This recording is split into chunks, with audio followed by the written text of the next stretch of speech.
Good evening, Andy. Good evening, Jake. How are you? I'm very well. Yeah, having a pretty good week. It's been a while. Good evening, Andy. It's been a while. As we, I've got an echo now because I've got you up on this screen as well. Hold on. There we go. Yeah, it has been a little while. You've missed a cut. I think you're probably due to be back with us last week, but last month, but couldn't join us. Yeah, and then now here you are. December. There were questions. Where is Andy? Yeah. Where is Andy? What's happened to him? No, December. December was just the most crazy month for me. But I'm pleased to be back because I was gutted to miss the Christmas special. That had been the first Christmas special of four, right? It did become something of an epic. Like it was. We had 5 guests, and yeah, all of them were in a full swing of it. And yeah, it was a long but very, very fun session. Yeah. Okay. Well, I'm pleased to be back, and I'm pleased. I was going to say to see some familiar names on the screen, but I can't see the comments. So I'm assuming, hello, Steve Coleman Williams, and hello.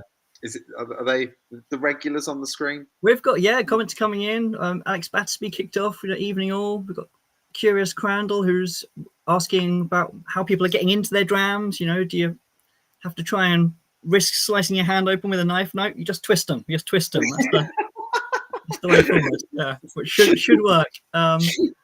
Yeah, Paul Cruz saying evening all. Yeah, Greg's. Yeah, twist and hope for the best. That's right. Yeah. Kevin Harris, good evening. Richard Wingrove, evening all. Good evening, porn sippers.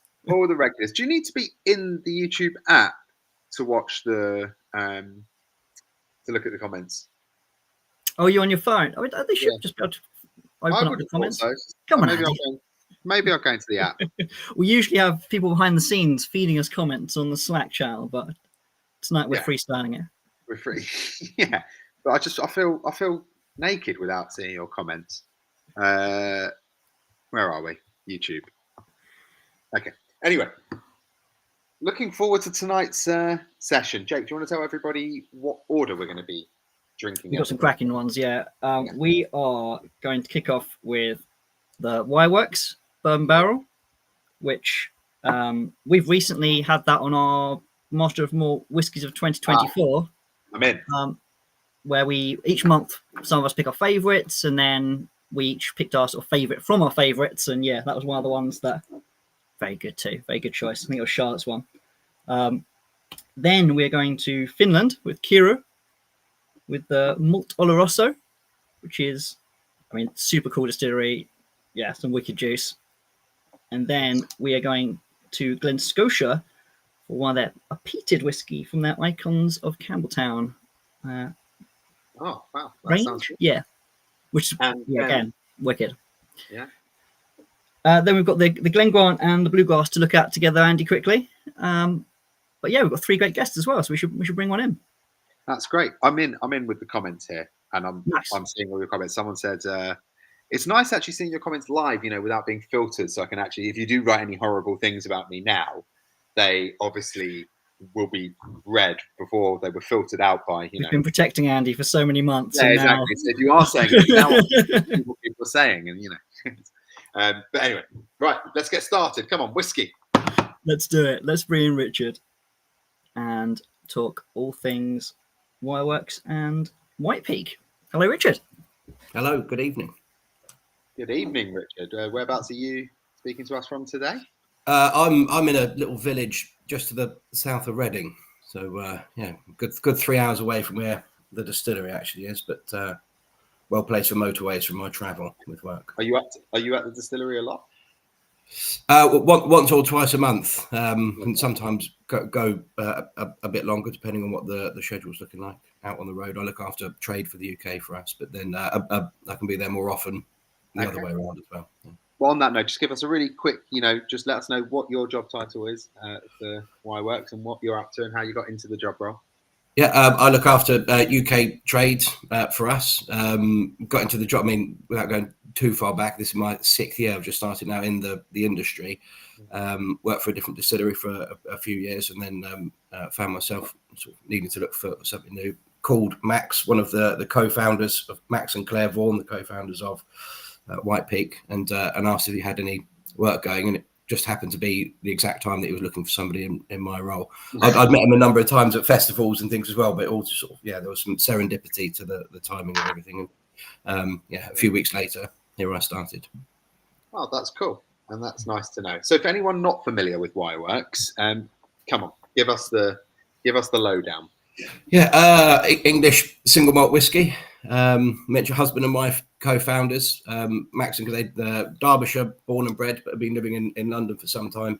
2014, heard that English whiskey was sort of becoming a thing. Obviously, the English distillery in Norfolk, 2004. I think the Lakes and the Cotswolds sort of kicked things off in 2014. And word reached Max, he'd been a lifelong whiskey fan and thought, maybe this is something that he would rather do than working in financial services that he had been, and Claire in teaching. And so they upped sticks, moved back to Derbyshire with their relatively young family at the time, three teenage children, and tried to set a distillery up. 2016, the company was founded. It was May 2018 when we started producing spirit. So in that time, that was them learning how to do it, getting sort of advice and help from a number of different people. Happy to go down and explain sort of the who as well, and finding somewhere to set a distillery up. And one of the things that Derbyshire is famous for and known for is being a very important part of the Industrial Revolution.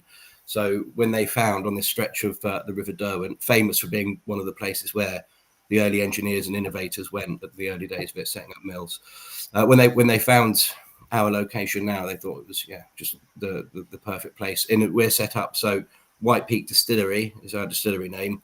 Wireworks is the name that we've given to the whiskey because the building that they found was an old wireworks, basically. Easy. Okay. That was one of my questions here as well. Yeah. That's it was a Wireworks. There you go. Yeah, which it gives us a nice baked in sort of history and heritage to be able to talk about that's relevant to us in our area, and where Max and Claire have grown up. The Johnson and Nephew Wireworks, they were there for 120 years before we moved in. They vacated what we're in one of several big long buildings and an engineering shed at one on the site. Sort of the mid 1990s, the Johnson and Nephew Wireworks were no more, and now there's a number of different companies in there, and we're occupying one of these sort of big long buildings in a very nice, picturesque, sort of quintessential English countryside location on the edge of the Peak District, just to the south of it. So we're between Matlock and Belper, if anyone watching is familiar where that is. Lots of rolling countryside, the Derbyshire Dales, rolling hills, lots of forests, stone walls, rivers. That's it. I think we touched on it on the card in the pack, that you've kind of got this rolling countryside, but also the industrial sort of history and the works where you are. It's kind of both sides of the coin. Yeah, the first time I went there for a tour in 2021, just with a couple of friends and someone that I now work with, Tom. And turning off of the road for this big tree line road and onto the site, it's very different to where you've been, but it feels cool. It's not like a new sort of industrial site, lots of iron girders and stuff, everyone brand new, corrugated sheeting. It's sort of old red brick, big long buildings, and you have to drive across a bridge to reach our side of the site because it straddled the river, because it was set up there as lots of the old mills were, to use the power of the river to help cool all the hot metal that they had and all sorts of other things. So to reach our side, you have to drive across this patinaed metal bridge and then round up a big long sort of dirt track, the length of the 200-meter long building that we're now filling up slowly and bit by bit with our casks of whiskey. And it's sort of very atmospheric. I think cool place to be when you go and see it. I'd love to go. I would love to go. You're painting a wonderful picture there. Yeah, well, everyone's welcome. And also, I was going to say, if anyone watching as well, we do tours and things there. So if anyone finds himself in the Peak District, look us up. Absolutely. There you go. I was just going to say that it's kind of the setting and everything about it. It runs through to the bottle design as well, isn't it? They've got like that little twist that's like the metal cable in the bottle shape. Yeah, so we all know most important thing: how good is a whiskey? What does the bottle look like? Yeah. Obviously, I'll joke for anyone watching. No, but I do joke. But if it looks nice and it tastes nice, Well, I mean, it's definitely a joke, but it's also definitely not, because it's like, But if you're not, if you're going into a shop and you're going to buy a whiskey and you don't really know what it is you're wanting, like it's like me when I go and buy a bottle of wine. To be honest with you, I really don't know much about wine. I go into the shop and I'm I'm quite drawn to certain bottles and labels, if I'm honest. Yeah. I think we all are. I think if it looks nice and tastes nice, you might have a little bump. If it looks nice, doesn't taste nice, the looks don't help it. You know, it doesn't. Yeah. Bump up, might go the other way, and hopefully people think so. But yeah, if anyone's got pictures up, I can show you here. Have you got a bottle with you? But yeah, in case, I mean, it might not focus up my camera. Oh, lovely. Wireworks label, and then all the lines you see coming up, twisting into a cable at the top as a sort of metaphor for, to sort of symbolise and pay some homage to the wireworks that are made there, the wires and cables that are made before. So you've spoken about the beautiful, surroundings and all of that kind of stuff. What did they have in mind when they were setting up the distillery in terms of the actual whiskey itself? What was it going to be like? Yeah, well, that took a lot of sort of thinking and contemplating in the build up to it. That was not something they just sort of Max woke up one morning and knew. I was sort of back and forth and thinking about, the direction that whiskey's going. You try and make something that's perfect for today. It might not be for 10 years, but you have to try and find the magic formula of getting both right. Yeah. In its shortest, I think we would say sort of fruit forward, lightly peated. So anyone that's moved through or had a try of that while we've been introducing it, I don't think people will try this and say, well, that's a peaty dram, but there may be some people, perhaps if I was guessing, that would think there's a bit of peat to it. I think with this, our peat is so lightly peated, our barley, sorry. It manifests itself more often for me as a sort of smoked meat rather than a smoky. And where's the peat coming from? So, well, it's all the ingredients that we use are English ingredients with one small asterisk attached to it. So yeah, and I'm really keen to talk about things like the yeast and stuff as well, because that's a very important part of our side. But the barley we get is unpeated barley from Yorkshire, crisps in Yorkshire, and we get peated barley from crisps in Norfolk, and we get peated barley from Muntons in Yorkshire. The peat itself comes from the Highlands of Scotland. Highland peat. So we've got where we are in the Peak district. There's tons and tons of peat there. We can't touch it for sort of environmental reasons, and no, you can't get an excavation license for it. So we import it down from Scotland. Well, I'd say we don't exactly, but anyone that sweats the details and thinks using Scottish peat, English whiskey. The peating happens in Yorkshire, so sort of, the raw product comes across the border, and then it's processed in Yorkshire. The joke I like to make on tasting, Andy, is with lots of Scottish distilleries, not all, but many will use English barley. We're just meeting them at Hadrian's Wall and swapping a bit of barley. True, isn't it? Yeah. That's cool. So the actual, you were talking about the yeast strains and the things you're using. What is the kind of the unique processes that you guys are to make the whiskey? That's great. So this is a bit that we like to talk about. One of the things the most. We've got a good cask program. We've got good provenance with all the sources of casks, and especially when we start talking about where the bourbon barrels come from.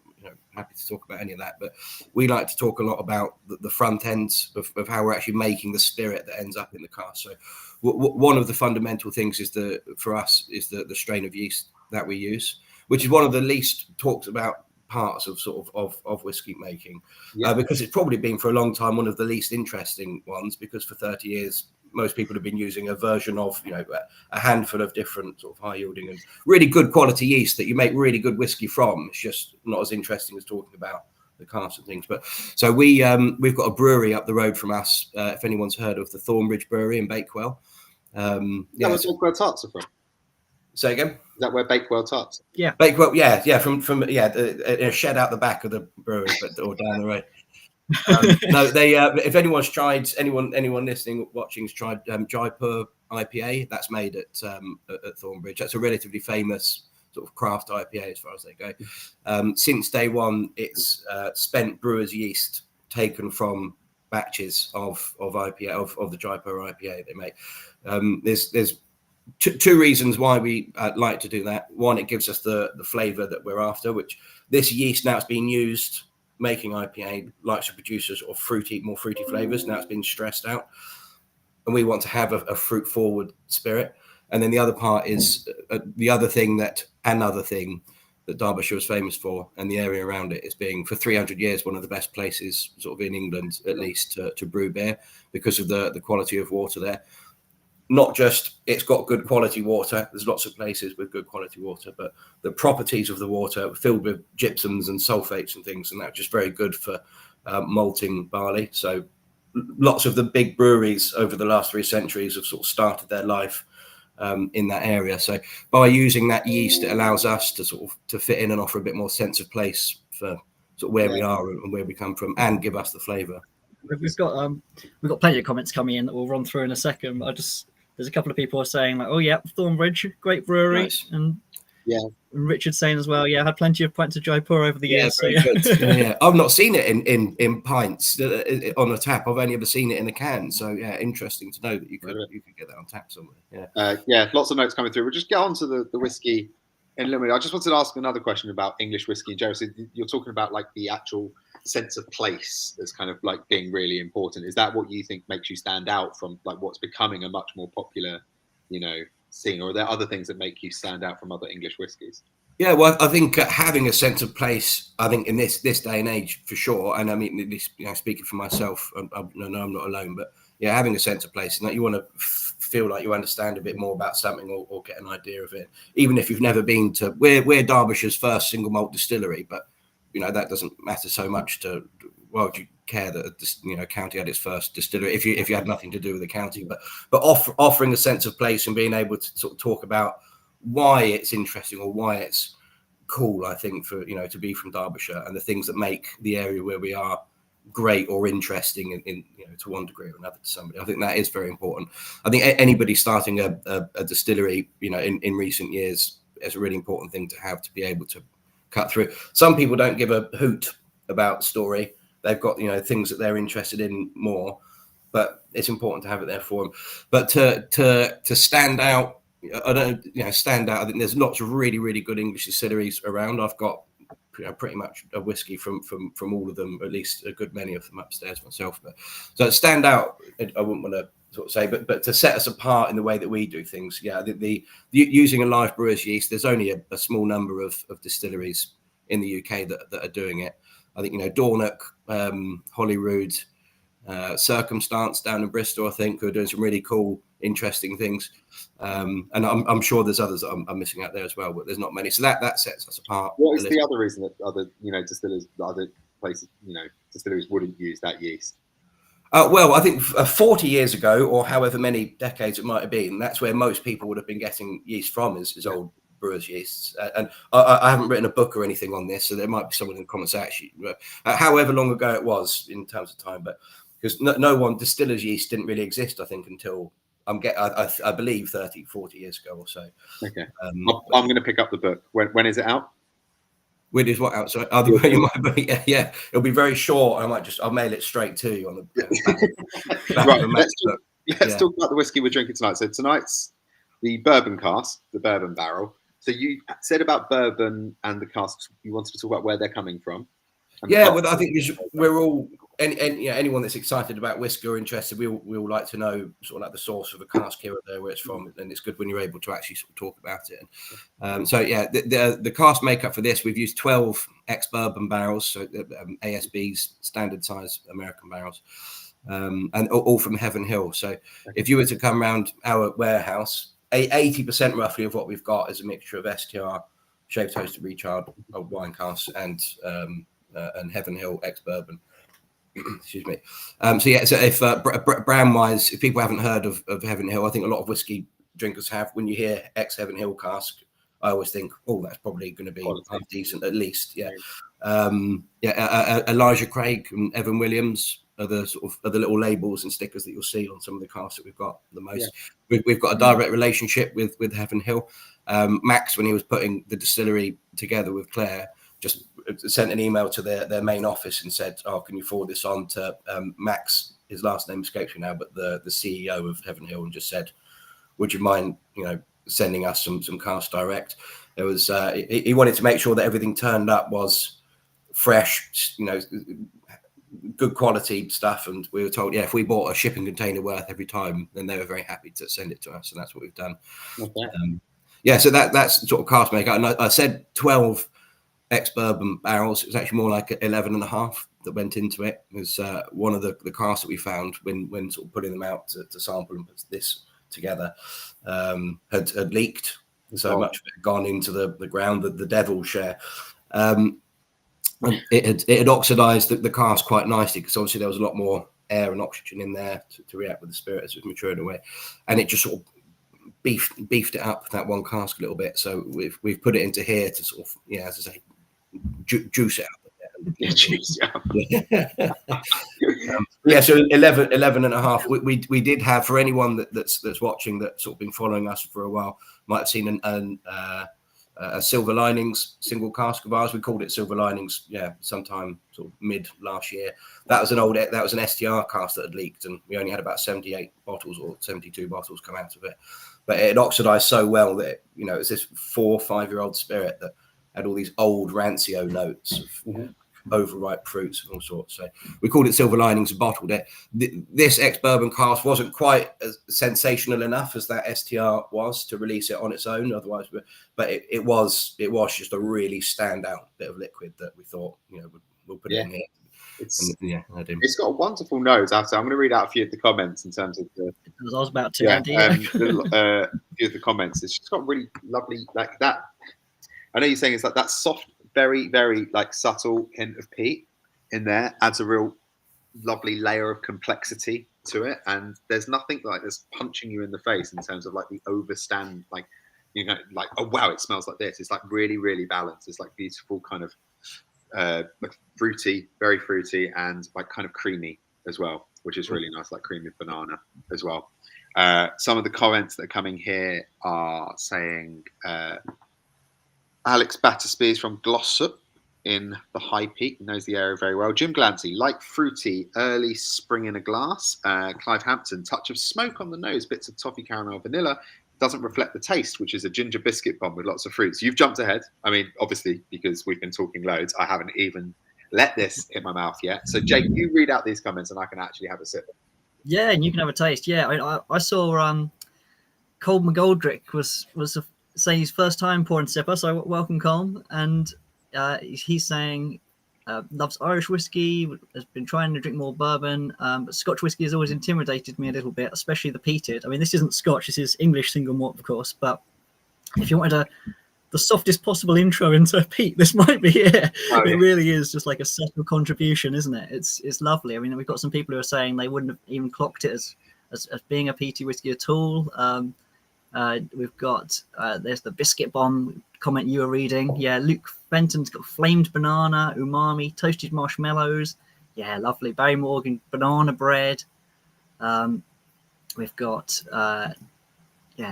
nose has a bit of smoke, but then disappears on the tasting. Sweet and spicy, lovely. That's Richard Wingrove.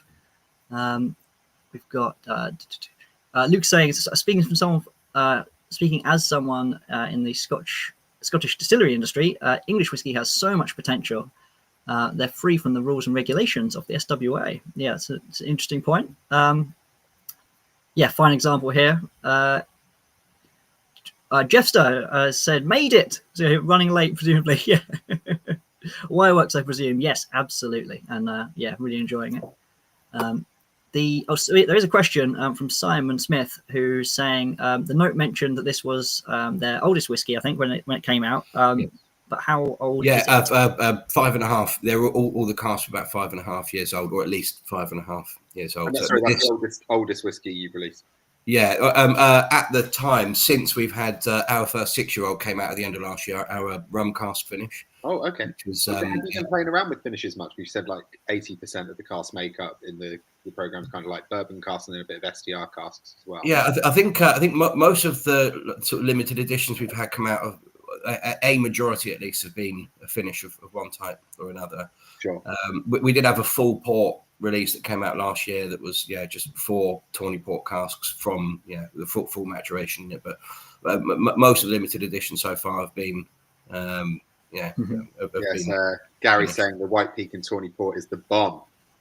Yeah, well, tawny port is one of our sort of signature casks. We haven't done huge amounts of things like Oloroso. Everyone's got beautiful Oloroso casks. We've sort of gone down a port route, but we will there'll be some sherry kicking about here and there in our limiteds at least. The rum cask one was 4 years in bourbon and 2 years in our own rum cask, because we make a little bit of rum as well. Yes, you're not just making whiskey at the distillery. Really small amounts of it. I mean, on site in our warehouses on site, because if I haven't mentioned, everything happens under one roof, or with the 2 or 3 that we've got.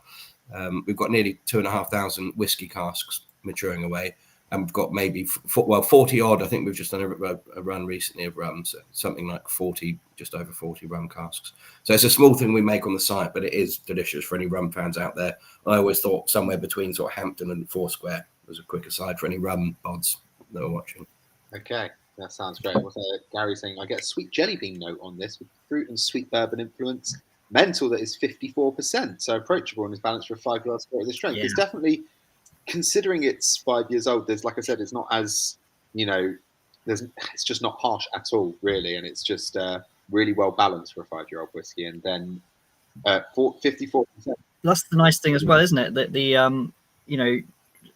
we've had a few distilleries that have had, using STR casks over the last sort of couple of years, perhaps, that we've featured in the sit packs, and obviously it's something you can do with that helps younger whiskey along. But this is sort of a bit more just sort of standing on its own feet in a very regular cask type, full maturation, and you're just getting that distillery character coming through. Max, Simon Smith's thing again, unbelievable. It's 553.4%. Yeah, we wanted a Max. I think from the early days of production, wanted to have a bourbon only release as soon as we had something that we thought was ready. Kyrö, if anyone that's followed us tried it before, is our sort of house style of the 2 core range whiskies we've got. Kyrö, it's called. It's roughly 2/3 STR cask, 1/3 bourbon. That's the house style. But then the other one in the core bourbon barrel, that's our spirit character on full display. I think to be a single malt whiskey, 5.5 years old, only in bourbon casks, we haven't got a huge amount of cask influence coming and other flavors, sort of contributing to something, and to be in the mid 50s in ABV, and whatever level of good somebody thinks this might be, whether that's not too bad or that's really good, I think that's a sort of testament to where not only where the whiskey is going, but where it already is. When we come to put the second batch of this together in the not too distant future, it might be that we don't put any older casks in it, because it's been doing quite well. I'll say where it is now, so we'll see. Did you add water, Jake? I haven't added water to this. I haven't yet. No, I mean, obviously, like everyone else, it's still nosing really nicely. Remarkably, not that you can't at home. Yeah, well, no, that's what I'm saying. Especially if you're not used to drinking whiskey in the 50s%, absolutely add a drop of water. And just remember, you can always add more, but you can't take any out, as Christy used to always say. So a few more notes, and again, Simon saying a lovely dram, very smooth for 53.4%. Jeff's saying the bottles are a work of art, and Christopher Talton's asking a question that we had previously touched on. He's asking, where do you get your peated malt from? And if you want to, the peated malt from Muntons in Yorkshire, but the peat will come down from the Highlands of Scotland. So we're using very small amounts of it. I think 10 ppm in the barley. Basically, we get unpeated malt from Crisps, Norfolk, peated from Yorkshire, and then we sort of blend that together to reach 10 ppm in the barley. But one thing I always thought that was cool about White Peak before I joined was they measure both sides of the equation, which you don't often get to see. We're 3 or 4 ppm in the spirit, which is so low, which anyone that's tried this and some of the comments saying wouldn't have guessed unless somebody had said. We just want it to be an element in the background, and add a bit of water, it'll bring it up a shade. And 1 or 2 of our other releases, you can find a bit more smoke, as we would sort of classically expect to find it in the background or on the finish, but it's never a big smoky monster. We're not trying to be a PT whiskey. We just wanted a bit of. So like I said, it just adds a bit of complexity as well to it. I think it works wonderfully well. It just works really well. Like I said, nothing is like punching me in the face with a flavour note that's going, it's obviously this or it's obviously that. It's just wonderful, kind of creamy, fruity, little tiniest bit, subtle smoke. And you're right with the kind of smoked meat note possibly as well. For me, probably worth noting it's like Highland peat as well instead of Isla peat. So we're using a smaller amount of something that's not quite as lively, let's say, as an Isla style.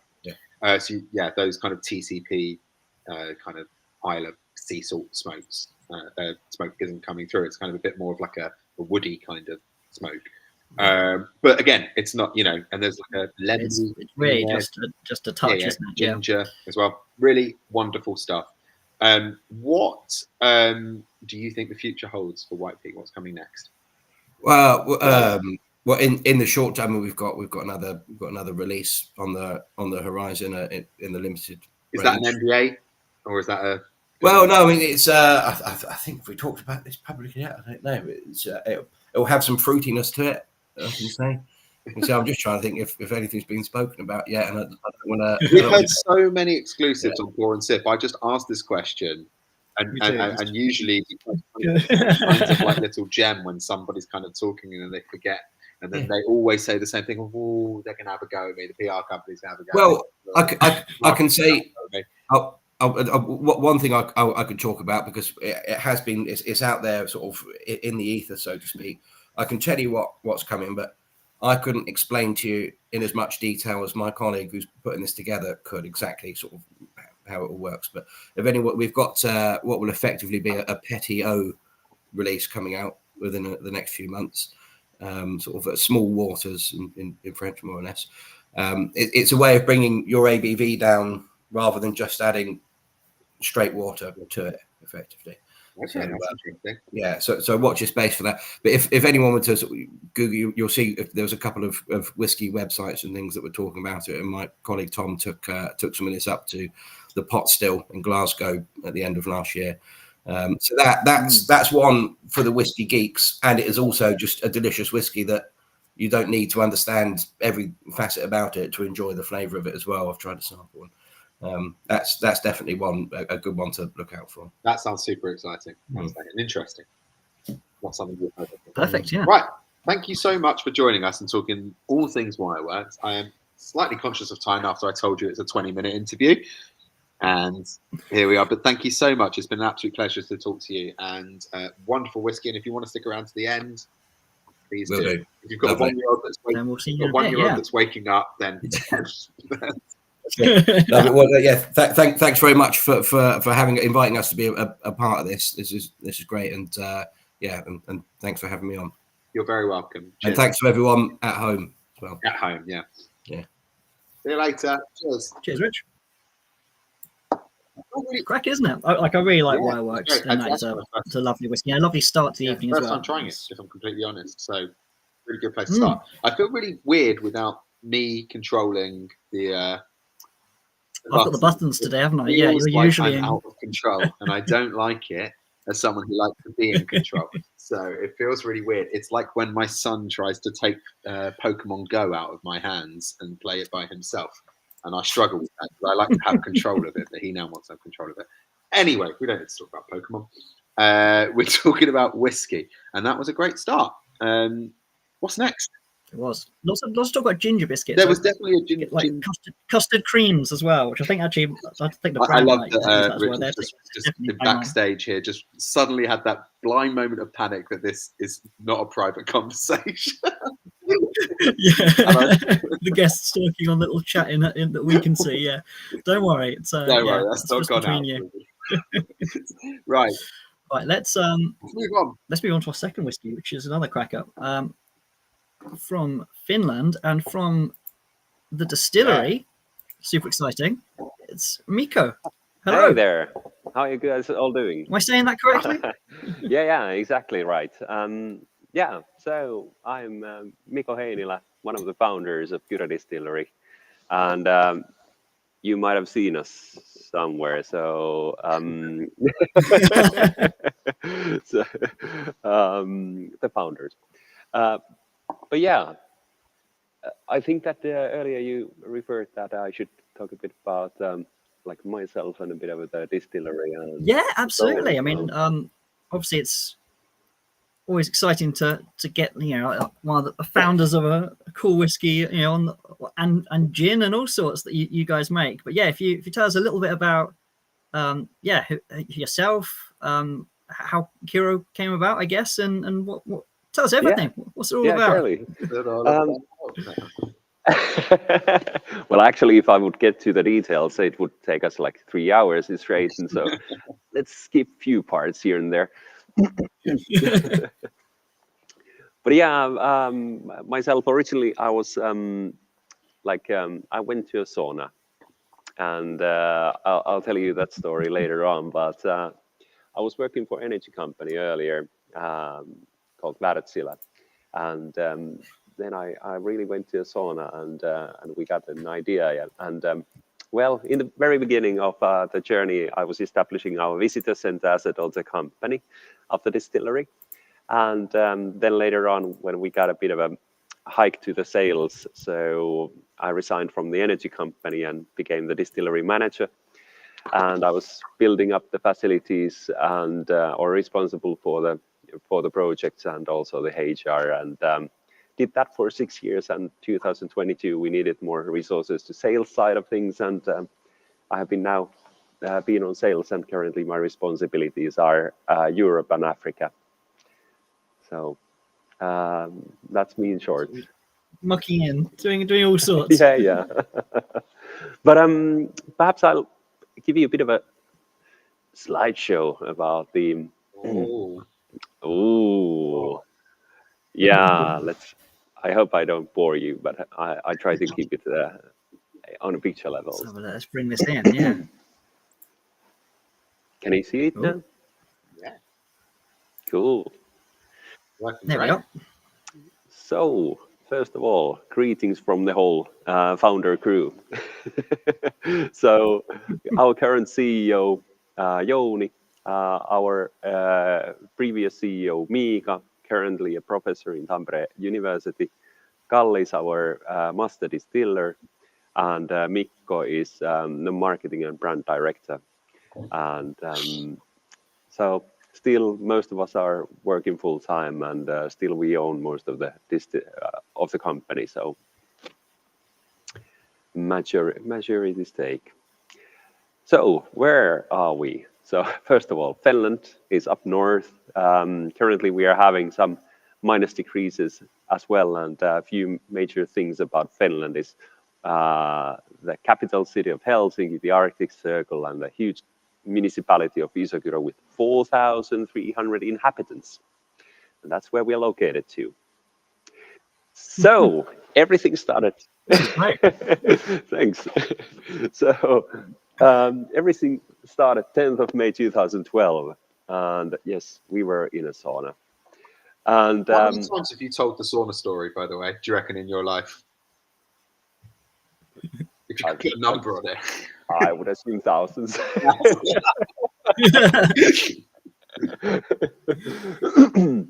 That was a really good question.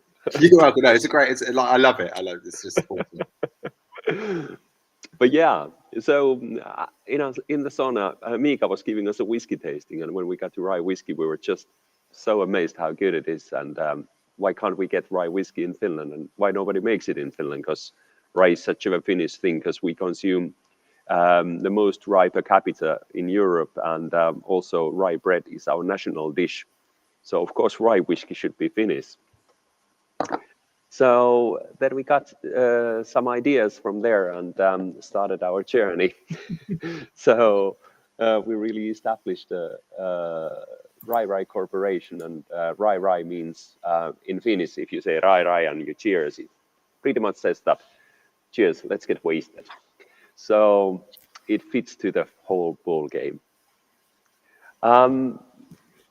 Yes, we started up by going for the first distillation to a really tiny distillery in Finland, because before 1995, nobody was able to do, except government, to do distillation.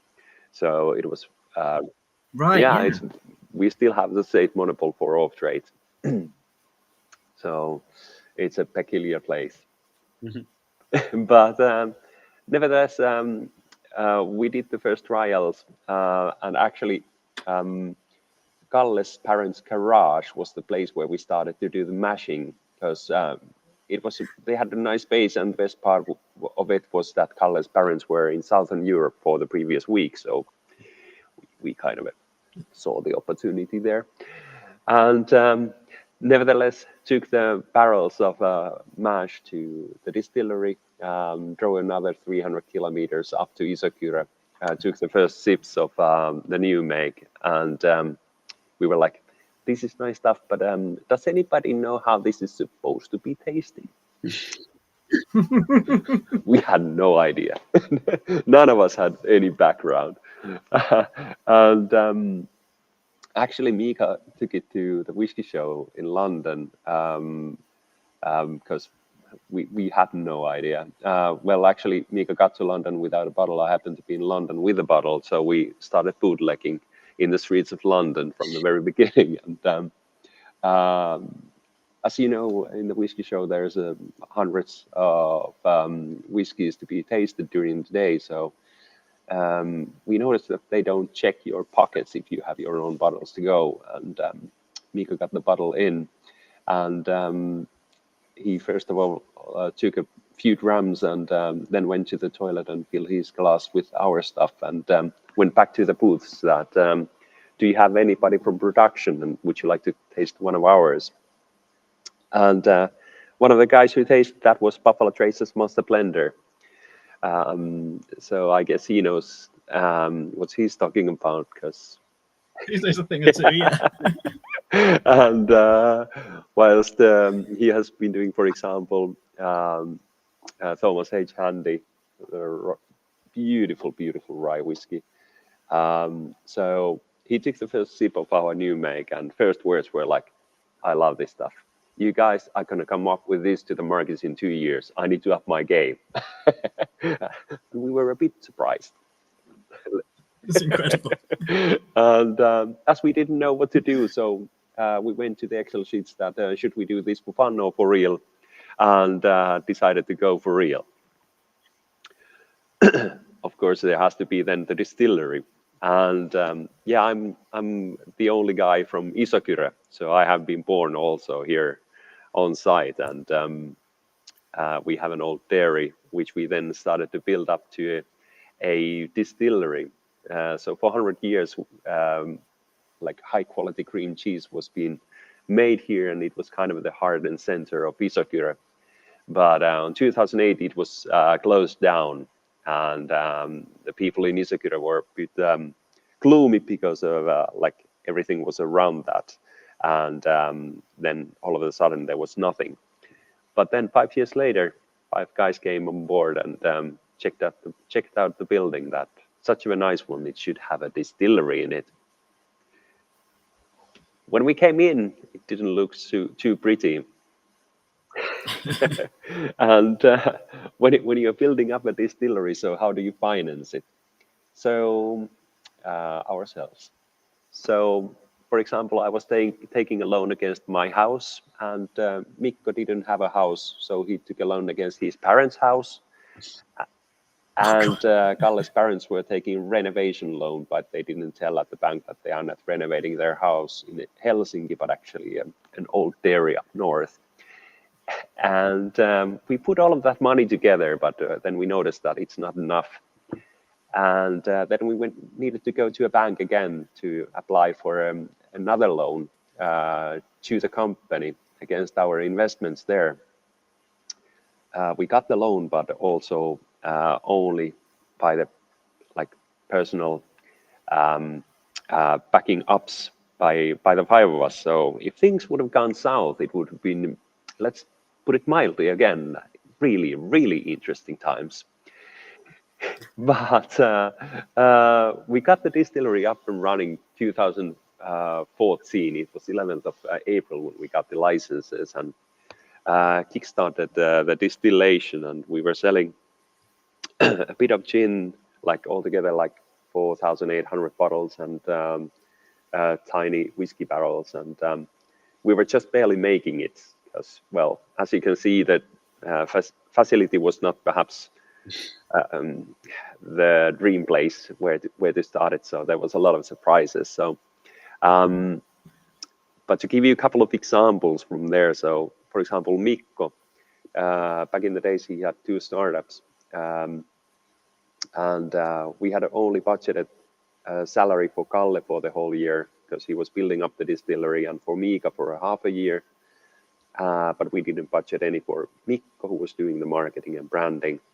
But yeah, he couldn't get the money from the startups either. So we were able to pay him during May for 1 month, a bit more, and then late October, a bit more.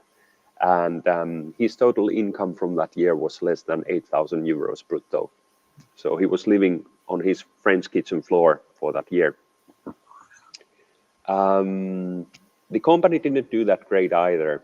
So as I earlier mentioned, I was establishing the visitor center practically from scratch as a daughter company. But like really, I had 1 month summer vacation from the energy company, so I was renovating it during that time, just buying the paints, and then I was like trying to find almost like a fridge with 50 euros, a dishwasher with 100 euros, and so on, to bundle it back together. And well, I think we were leaving October when Mika, the CEO of the distillery, called me that, okay, it's a bit of a tough place, and the distillery had to take 500 euro loan from the visitor center so that we can survive. I can still remember that night really vividly. It's the thing about memory is like the peak, like almost like the bad moments, the stress moments are the ones that like you relive later, like, whoa, yeah, that was exactly. But nevertheless, we made it. We got to 2015, and Mika told us that we need to sell 23,500 bottles if we are going to survive, if we want to survive. And at least I was thinking that, okay, making the sales like 5 times bigger year to year is a bit steep. Nevertheless, we started to export to UK and Japan and got things in progress. And we were living July when Mika was in his well-deserved 3-day vacation and bicycling in Estonia. And he got a call from International Wine and Spirits Competition. And the lady on the other side said that we have never heard about your distillery, but we have this gin and tonic competition for the first time, and one was nominated to be the world's best, and 5 next ones were getting gold medals and more silvers and even more bronzes. So what happened here was that our gin won the whole competition, and our dark gin. I remember that, yeah. Oh, really? Yeah. No, I've been at Master Malt for about 13 years or something. So like, yeah, stuff that happened 10 years ago. Yeah, I remember that happening. Cool. Yeah. Cool. But because of this, everything pretty much exploded. Because in Finland you can't promote hard alcohol, but this was news in so then all of the newspapers, etc., could write about it. And well, from 4,800 for 2014, for the first half of 2015 was 10,000 bottles, and for the whole year was 100,000 bottles. And then we did some expansions on 2016, and we sold 350,000 bottles. And then we have been able to grow a bit after that. So. But I'm just looking at some of these, some of the comments that are coming in. Just one made me laugh that like every image on this presentation looks like an album cover. Oh, thank you. Oh, that's great. But hey, let's jump to the whiskies and why do we do those? Yeah, this is a good slide. Yeah. Yeah, it's like in Finland there was no tradition of making whiskies because, as I mentioned, before 1995 when we joined EU, it wasn't possible. So there was no traditions whatsoever. So we actually went to see how the Americans were doing the whiskey and how the Scottish were doing the whiskey, and then we were a bit like choosing bits that fit to us the best.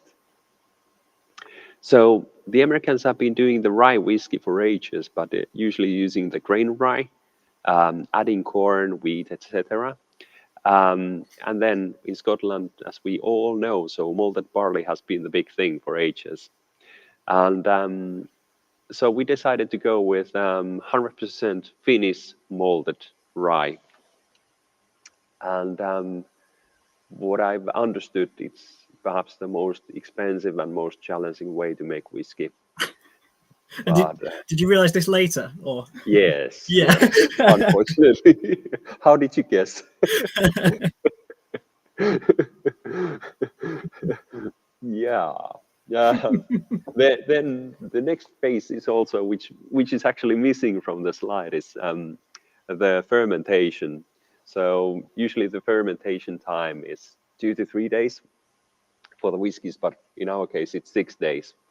So the longer fermentation provides a bit of the lacto fermentation, and by distilling those esters, we're getting more fruity aromas.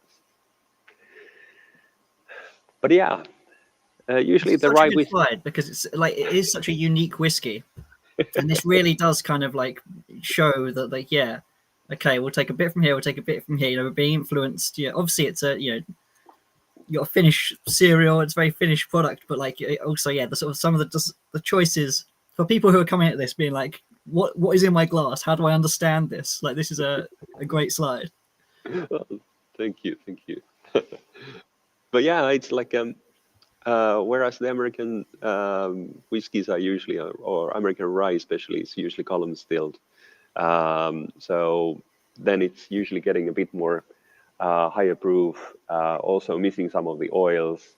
And in our case, as we are milling the rye to flour, and then the fermentation is practically porridge, and we pump that porridge on 10% to the stills that we can see on the background.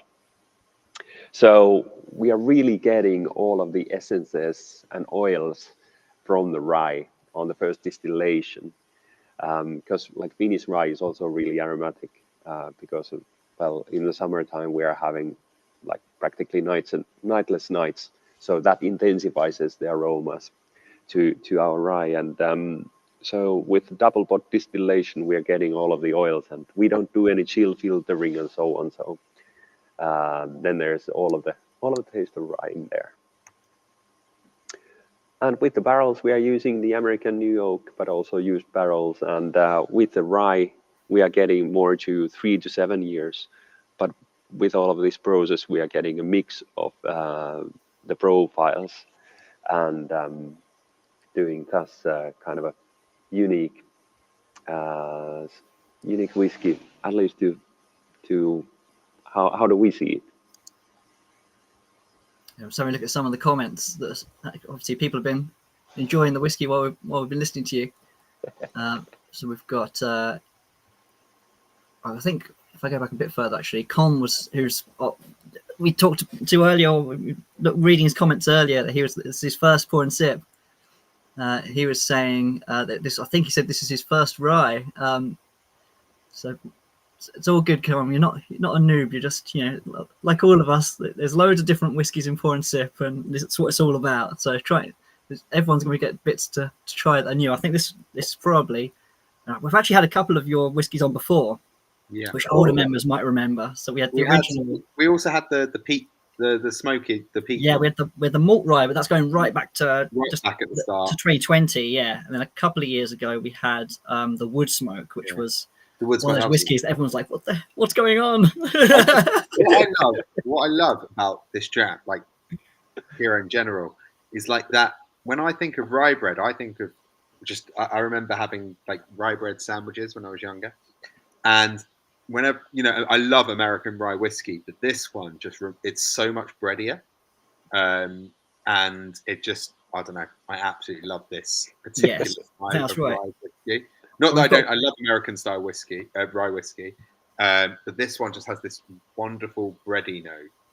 We've got Gary in the comments here. We're going to talk to about Glen, Scotia in a bit, but he's just saying here that the nose on the Kyrö is like nothing else I've tried, and that's somebody in the industry. Yeah. But yeah, classic rye notes, vegetal spice, but notes of young green pine wood. Absolutely, yeah. Some of the other comments, I think people are getting black cherry. I think we had a bit of dried fruits in the comments, peels, Christmas pudding. Yeah. Yeah. Jeff's just saying, yeah, we've all been noobs. Don't worry, stick with it. Yeah. Mike's saying, yeah, he's getting the cherry side there. He's trying. This was a little bit earlier, but yeah, he was trying to make up his mind whether it was for him or not. And then we've got some other people. Kevin, yeah, sweetness, rich, yummy. Simon, God, I love that. Yeah, there's Alex Battersby's already pushed ahead to he's torn between this and the Y words. I'm like, just hold your horses. He's already choosing between them. Hold your horses. We're going to do a whole thing at the end, and we can all choose our absolute favourites. But I absolutely love this one. So Thank you. the Oloroso side of things, where's that come from? The barrels come from? Well, naturally from Spain, but we are having a mix of barrels actually in this one. So there's New American Oak, ex-Bourbon, and Oloroso. Okay. At the moment, I can't remember exactly which producer it is from. The Have you done Oloroso. much in Oloroso casks before? Sorry. Have you done much in Oloroso casks before? Well, yeah. Actually, this is practically our core range. So now it's the let's say standards in our game, Okay. and we haven't been releasing like the full range came online a bit more than a year ago. Okay.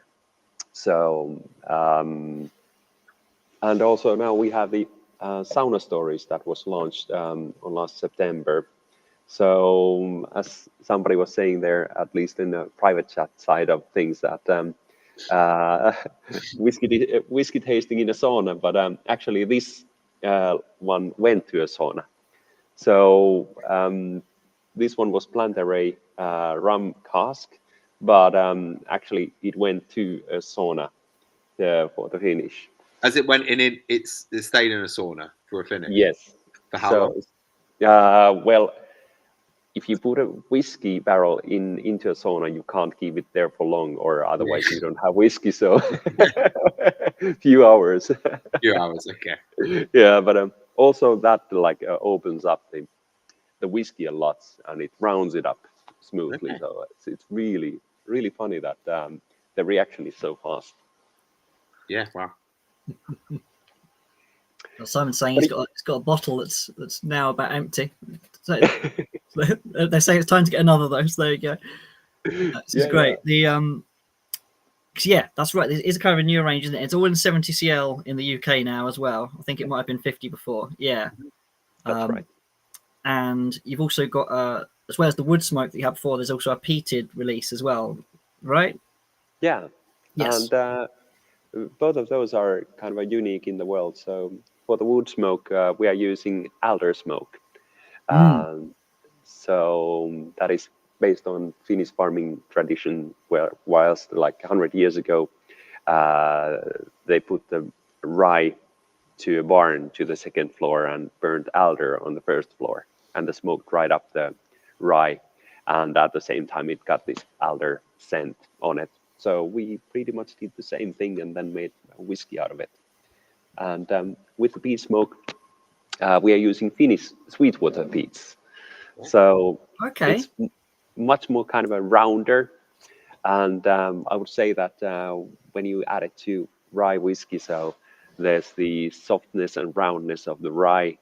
And then the kind of a peat smoke is one fragrance or one part of the taste profile, but it's not kind of overstated there.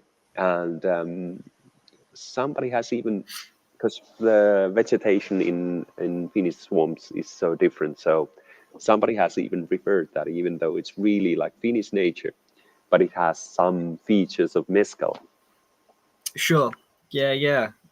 Because Andy was quizzing Richard earlier about where the peat came from for their release, because obviously we know with Scotch whiskies that depending on where where you're from, like the vegetation that's gone into the peat exactly will contribute. So yeah, Finnish peat, incredible.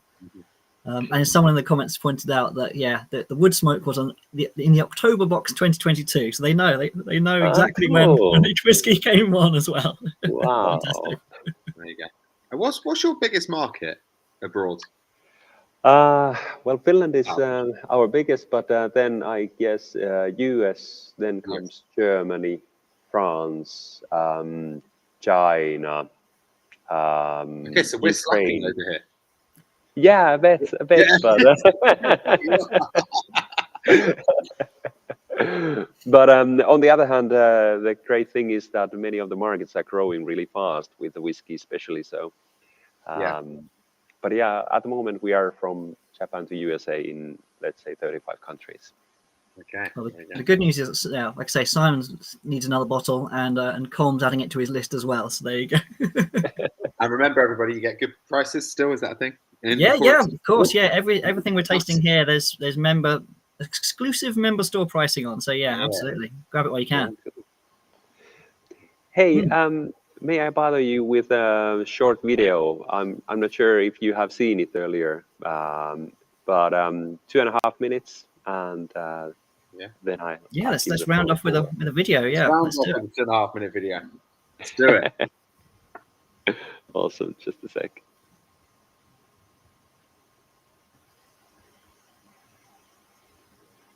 Here we go. Let me share that back in. Sorry.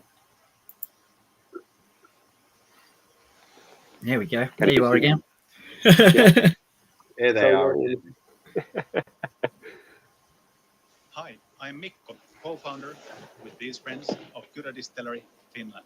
That's right, Finland, the country that invented sauna.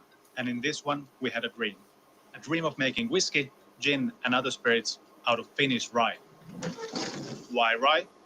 Because Finland is covered in rye. Other than some forests, lakes, and Helsinki, there's nothing but rye. And because it's always dark, the weather sucks, and the soil is shit, Finnish rye grows under the harshest conditions. So it's tough. Not tough guy tough. I mean, Finnish farmer tough. And tough rye means more flavor and more character for our spirits. And you can taste this in our Kyrö gin, which we distill on one very special day that we Finns like to call the summer. With birch leaves, sivakton, cranberries.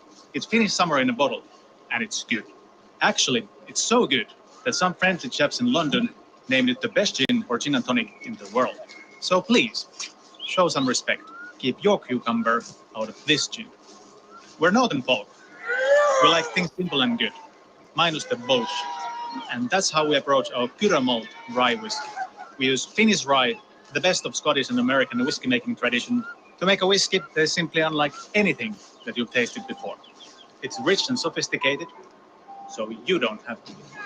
And as we have only 1 hour of light, we use the other 23 in sauna, coming up with crazy ideas such as women's right to vote, free education, Molotov cocktails, and of course, Kyrö dark gin. Aged in oak barrels, it's a gin for when the weather sucks. Enjoy it with cloudy apple juice, hot or cold, or however your gin identifies. And if that sounds good, you'll love Kyrö Dairy Cream, made with our malt rye whiskey and 100% fresh cream from Finnish cows. Enjoy it on the rocks with a splash of cold brew. It's lactose and gluten-free. This ain't your grandma's liqueur. This is hipster milk. Finland is cold and dark. We have an unspeakable language. The most death metal bands in the world. Wife-carrying competitions and swamp football. Finland can be tough, but we are not the happiest people on the planet for no reason. Kippis. Very good. My favourite part of that was when the little thumbnail came up which said Finnish rye whiskey and a naked man. It came up. Did you see that on the top of the screen? It must have been some kind of YouTube. I love that. I muted myself because I knew I was going to laugh. I love how you I laughed. Very, very, very good. Jeff's just asking if that was one take because it's amazing. Yes, it is. It took something like 18 takes, and it was Very like good. Finnish summer morning, 4 a.m. or something like that. And me and the other founders were just having our warm clothes and so on, and it was, let's say, fresh, let's say 12 degrees, and Mikko was walking back and forth, and we were like cheering, cheers, good job. What was the word you used at the end? Kippis. Kippis, exactly. Okay. What does that mean? Cheers. So cheers. Okay. Kippis then, yeah. It's a good segue. That. Kippis. Yeah, Richard from White Peaks just saying how good the dairy cream is as well. Yeah, it is the business. Yeah. But well, thank you so much for joining us, Mikko. It's an absolute pleasure to have you on and to see the distillery. And I mean, you brought slides and videos and all sorts. It's great. Of course. I mean, this is I love your spirits. And yeah, this is a fantastic whiskey. So thank you so much. Thank you very much. And if you're really daring, so please drop by in Kyrö. We are having also a visitor center here, and on 3rd Saturday of August, we are having also Kyrö Fest. Okay, so, cool. Distillery festival, and if you want to check out from YouTube, there is also awesome. some videos about that one. So please drop by, but buy tickets in advance. It's usually sold out. So don't just rock up. Yeah. Yeah. No, perfect. Thank you so much. And thank you. Hopefully, well, if we don't see you in a bit, yeah, thank you so much. And cheers. Yeah, wonderful. Thanks. I do love their spirits, Andy. I really do. I love their spirits, and I love their spirit. That's the one. Yeah, that's the segue I was looking for. Yeah. I honestly, I really do. Like, it's just, I think Gary had said, it's just really like nothing you've tried normally. It's just really different. It's just super different, and I love it. I've liked everything I've tried of theirs. The dairy cream I really like, but I can't drink too much of it. It's I'm of liqueur like that. Simon's saying, yeah, that dram was so good. Alan's saying, love the video. Alex Batterby's cracked the cheese out, I think. Oh no, or is he saying this is a post-cheese dream? It's like a surreal cheese dream. Post-cheese dream or post-cheese dram? These guys spend so much time naked. Yeah. And yeah, possibly clinically insane, but great whiskey. Yeah. Oh man, yes. You can imagine the guys. I don't know, at Glenfiddich putting out an advert like that, right? Let's bring. We've got another guest to come. Yeah, we have. Gary's been patiently waiting. Let's patiently waiting. I say patiently waiting. You've been joining in on the comments and drumming along. Got to be done. Yeah, I hope I don't disappoint with my abundance of clothes and my significant lack of AV, unfortunately. Where's your share your screen? Where's your video?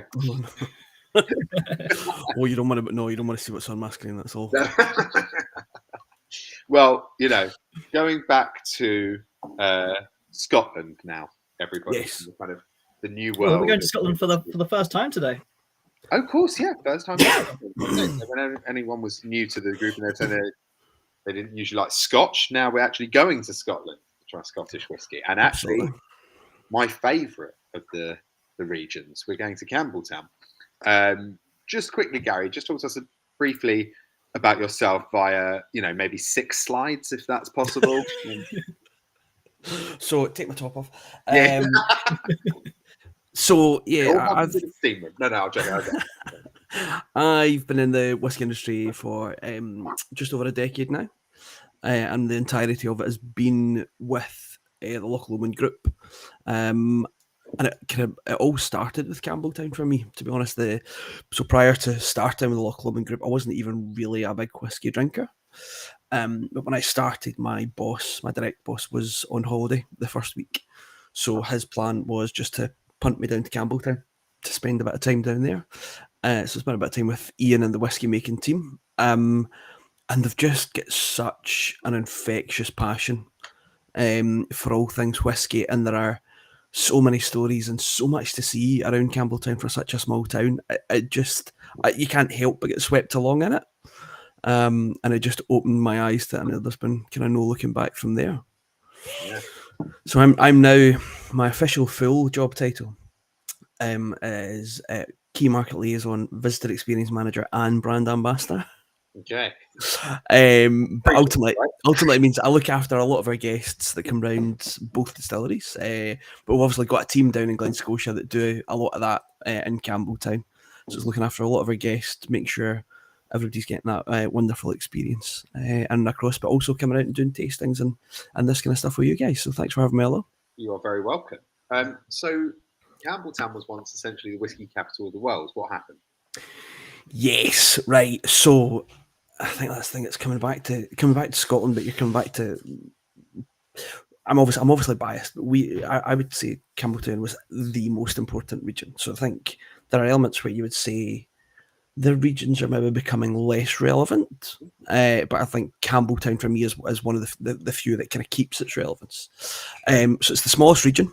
It now only has 3 working distilleries, but there was a period in time where it had, at its peak, I think 26 operating distilleries, but there were between 30 and 35, depending on the on the numbers and who you believe on it. So it's a place that sits on the far west coast of Scotland, quite remote, really. If we were totally honest, it's a 3.5-hour drive from Glasgow. And ultimately, there's a few reasons why Campbeltown went on to become this hotbed of whiskey, become Whiskyopolis, the Victorian whiskey capital of the world. And ultimately, it comes down to, so location was a big part of it. I said far west coast is at the mouth of the River Clyde, so coming from Glasgow. So Glasgow was one of the busiest port cities in the early 1800s. So you had masses of ships coming in and out. And Campbeltown is very lucky to have a deep sea port. So it meant all of the biggest of the ships could stop in Campbeltown. That did a few things for us. Movement of people was one thing. Movement of casks, obviously massive, but just that kind of general transport piece. So back in the early 1800s, to get from Glasgow to, say, one of the Highland distilleries, because of the modes of transport back then and the state of the roads, that's a journey that could have easily taken 3 days round trip, where as the kind of steam engine was introduced into marine vessels and things like that, you could get from Glasgow to Campbeltown in 3 hours. So that opened a whole kind of new world to that. Obviously, the shipping, so it meant that ships going from Glasgow would stop in Campbeltown before heading off into the New World, so they could fill their bows with whiskey and take that off and sell that as they went off. But also the reverse, ships coming from the New World into Glasgow would drop off casks. So that's how we would get access to sherries and ports and wines from across the New World. But then there's a few other elements across Campbeltown that really intensified it for us. So you had, the region was very green, so you had a lot of farmland, so a lot of barley was able to be grown. Fresh soft water. So the God bless the Duke of Argyll created a reservoir exclusively for the distilleries of Campbelltown. Not a single house got any of that water. And it meant priorities, right? Oh, of course, a solid man. So it meant that the entire peninsula was actually, it was a hotbed of illicit distilling. There were stills. We've got a map. There used to be Coppersmith in Campbeltown. And he was a very studious man who kept a note of all the illicit stills that he made for everyone and plotted out on a map. There's hundreds of these guys. So it meant that when distilling became legal, we were in a very good position to then switch that across and become this hotbed.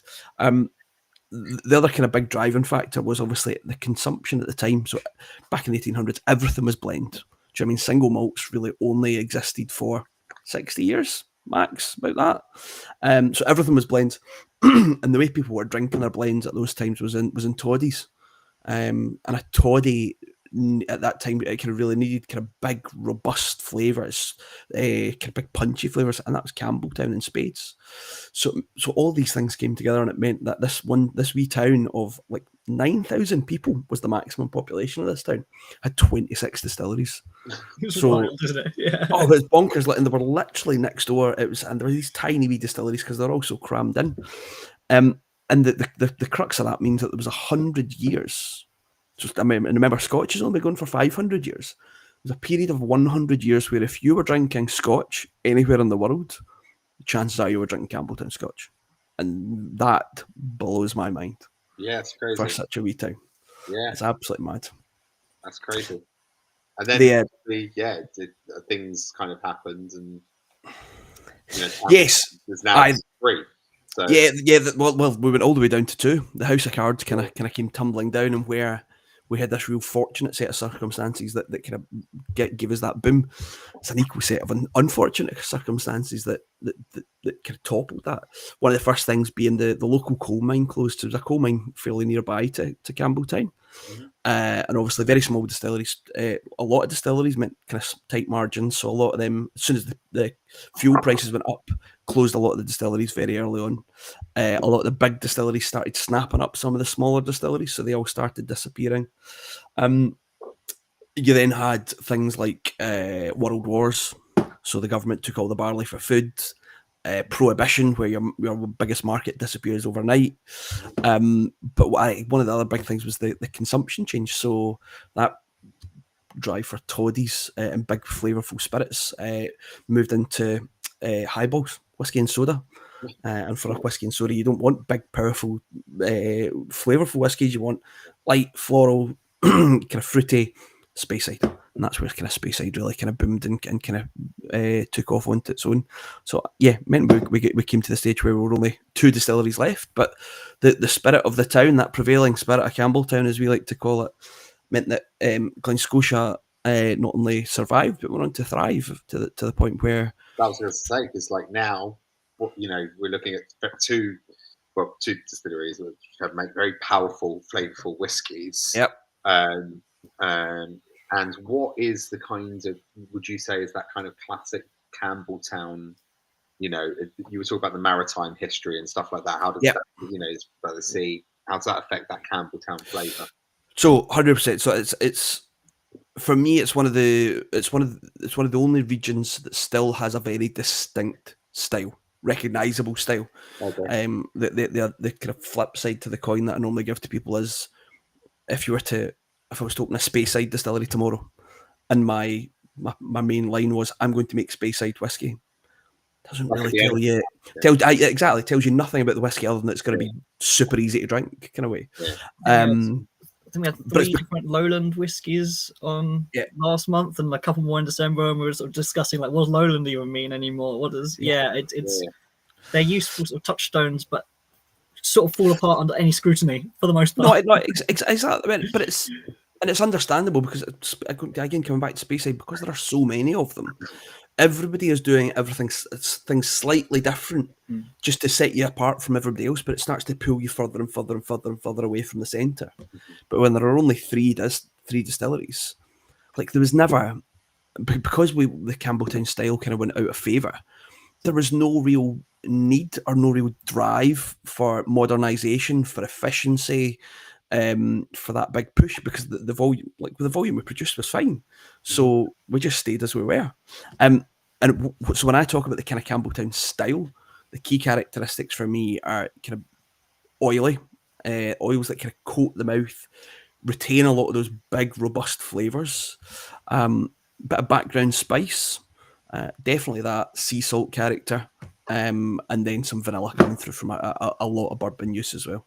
So that's really the kind of core characteristics. You then, in fact, much like the other 2 whiskies we've had tonight for Glen, Scotia, we're a long fermentation, so we get much fruitier notes than our neighbours over in Springbank do. So there are similar, those kind of key similarities across the 3 Campbeltown distilleries, and then obviously the way we distill and things creates our own uniqueness as well. Yeah, absolutely. And there is a running theme and thread, and that's the important thing between the series. And I can smell it. It's obviously not Springbank, and it's obviously not Kyrö, but like there's this wonderful fruitiness to this one. Yeah. And this is the first time I'm trying this particular dram. Do you want to talk us through this one? Yeah. So this is number 2 in a series that we call an Icons of Campbeltown. Limited releases that we're bringing out kind of towards the tail end of the year, and the theme really comes from there's a stone cross in the centre of Campbeltown, the market cross, and it's historically where they used to have all the markets, all the town meetings, and then carved into this cross there are various saints, sinners, myths, and beasts. And what we're doing is drawing one of these characters, trying to kind of sculpt a liquid that kind of talks to that, and kind of keeping it rooted in the town. So this is number 2, which is the dragon, because on the left arm, as you look at the cross, it depicts St. Michael and a crowd fighting a fire-breathing dragon. He's killing that dragon off with a spear. So for the dragon, obviously, what do you think? You think of fire, you think of smoke. So we've gone for a medium peat. So for us, that's between 20 and 25, so probably about 23 ppm. And we've finished it in a Barolo red wine. So that's an Italian red wine. So that's... And how long was that finished for? 6 months. 6 months, okay. Yeah, 6 months. And like most, certainly all of our special editions, but most of our kind of core range as well, we are at natural colour, non-chill filtered, and this one is full cask strength. So we're at 58.6. Yeah, it's big. It's big. It's giving me that, like, this kind of red note of like strawberry kind of like gummies or something like that that's coming through, mixed in with that. It's so interesting. It's like mixed in with that, obviously the sea spray kind of maritime, sailing. The fruitiness of the spirit, and it's all and it's yeah, this is a winner. We've got such that, like, and again, no person that works at the distillery goes, our team's rubbish, but I genuinely feel we've got a pure dream team of. We've got Ian McAllister, our master distiller, down in the distillery, and his team producing this wonderful spirit, new make spirit that's maturing down there. And then we've got our master blender team, Michael Henry, now Ashley Smith, pairing that magnificent spirit with these great casks that just strikes such a good balance. I think, like you said, that the Barolo's really bringing those red fruits. It's kind of tart red fruits more for me, that kind of almost raspberry, cranberry, that I think balances with the smoke and then through into the sea salt. But it's balance is that key thing for me. No one of those flavours overpowers the rest. Yeah, totally. Yeah, Jake, what are the notes? We've got some tasting notes coming in, of course, already. They've been coming in from the beginning. But we have real boingers saying, this is seriously good. Peaty seawater, touch of berries on the nose, salted caramel, more berries, vanilla. A bit of, I was about to say this is right up my street, but I think I was half reading the one below because Mike Pezzaro said, this is right up my street. That's his actual comment. Smoky and sweet. He's getting honey and apricots. Colm, who was the one who said, not had too many Scotch whiskies, or a bit intimidated by them and by Pete, is saying, "Oh, hello." Like this is, and again at 58 though, like I just don't think, and it's something from me across the Glen Scotia range. I don't think any of them drink at their ABVs. If you give me this blind, I don't think I'd be saying it was pushing 60 by any stretch. I was drinking it, and then I looked at the card, and I was like, "Oh," like I hadn't really noticed, to be honest with you. What does this retail at? This is actually a personal question because I'm enjoying this so much. I want to say, I think about 90. Is it 90? For a 14, so it's spent 13 and a half years in first fill bourbon and then the final 6 months in Italian Barolo red wine. And I think for me, red wine finishes get a real bad rep sometimes. They can be hit and miss. Yes, and I think a big part of it is it's about finding the right red wine to go with your spirit. Same with rums as well. Look, people just go to rum finish is a broad thing. It's not. Look, the variation within rum is almost as much as it is within kind of red wine. So whether it's an Italian red wine, a French red wine, a Spanish red wine, they're all going to bring something different to the table. But this Italian Barolo, like I said, that real crisp, tart red fruit just adds another super layer on top of this. Richard's saying that Barolo casks seem to be quite hard to come by in whiskey. Yeah, and I think it's testament to it. Like and again, it's not just using what's available. Do you know what I mean? It's not just what's there and what's available in the market. It's actively going out and looking for a wine that you think is going to. We had a with this Tomatin spirit. Barolo cask a few months back that they had a specific Italian wine collection. Yeah. Yeah, I was about to say, I don't see it. I haven't seen it all that often, to be honest with you. No, not at all. No.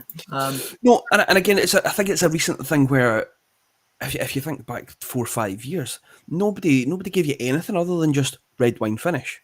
Yeah.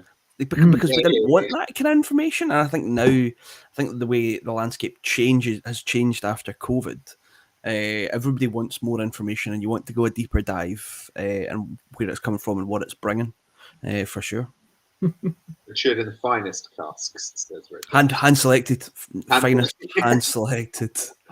Which I get is such an overused trope. Yeah. But it's so true. Like, nobody's just going into a warehouse and just going, just pick whatever six you want. Like, you've got like that, but we're in a very fortunate position. We've got a full on-site cooperage at Loch Lomond Distillery. So every one of our casks is inspected by a cooper. It is hand-picked by a cooper. I do feel sorry.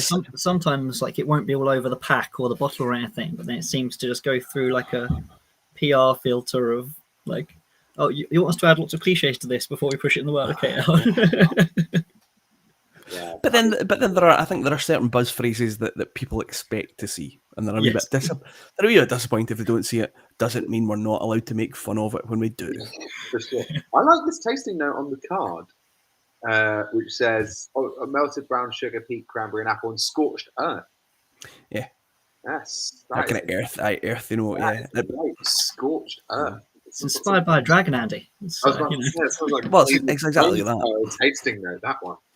But I think when you're going at that kind of lower level of peat, it does get that kind of slightly smoky, and there is that earthy character.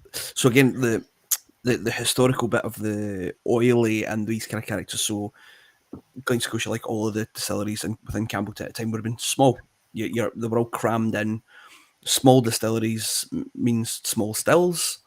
And small stills tend to mean that you're then by default getting more of the heavier flavours over into the receiver. So you capture more of the oils, you're capturing more of these heavier spirits. It's where the funk comes from, ultimately, when people go on about the Campbeltown funk. But I love the Campbeltown peated spirits. I just wish we could do more of them. But we only get to do 6 weeks a year, and we tend to keep them for limited edition specials like this, albeit there is some sprinkled throughout some of the core expressions, but very small percentages. Because that is worth acknowledging. I'm sure we covered it on the car, but it's not it's kind of unusual to have peated Glen Scotia and unusual to have Barolo casks. This is a unique kind of a rare treat, as well as having that Campbeltown DNA. Absolutely. Yeah, because the distillery character is still coming through in there. Like, it's not been lost with Barolo and the heavy kind of peat element. No, absolutely. And again, that's part of the team for me. Like Michael and Ashley, that their touch with a cask finish is unrivaled. For me, it's always again about striking that balance, because you never want that finishing cask to just blow away that distillery character. You don't want it to dominate the spirit. You want it to add its influence, add some notes to it, but not fundamentally change what we've done. It was like the Kyrö before. Let's say the rye notes were there up front. You got the distillery character, but then on the palate you get that wonderful spice that changed from the rye across the Oloroso. And the first icon, what was that? That was the Mermaid, and that was a Paolo Cortado finish. Okay, so cool. So you are going with these for kind of more interesting cask finishes? Yes, absolutely. I think there's no limited editions are great, but they need to exist for a reason. There's no point in just putting something out going just because it's interesting. Yeah. There is more behind it, and I think again, Paolo Cortado is a lesser seen sherry. You don't see many of it, and that's the kind of slightly more tenuous link to the mermaid. You don't really see mermaids, supposedly. They're going to be hard sparks in this. Like, they're going to be Vikings on their packaging. Yeah, exactly. I think the Palo Cortado, everything I've tried in Palo Cortado casks finish has been really, really good. I tried the Deanston and it was absolutely amazing. Oh, the Deanston Pilgrim was lovely. Yeah, it's so good. What have you got next planned? No, I'm not allowed to do the Tom Holland, Rich McKeon big spoilers on here. We are working on number 3. That will come, but we've got another festival edition to come. So we'll get another Campbelltown Malts Festival release to come before that first. So this year is an Italian red wine finish. Okay, not Barolo though. No. Sorry, not Italian. This is the Italian. The festival release is Spanish. So heavily peated Spanish. Yeah, okay. So wow. A big 50 ppm again. That'll be cask strength. But again, then you're going from the Italian to the Spanish. So it's a Ribera del Douro, and that's more dark red fruits. So you've got more dark fruits like blackberry, plum, black cherry, that side of things.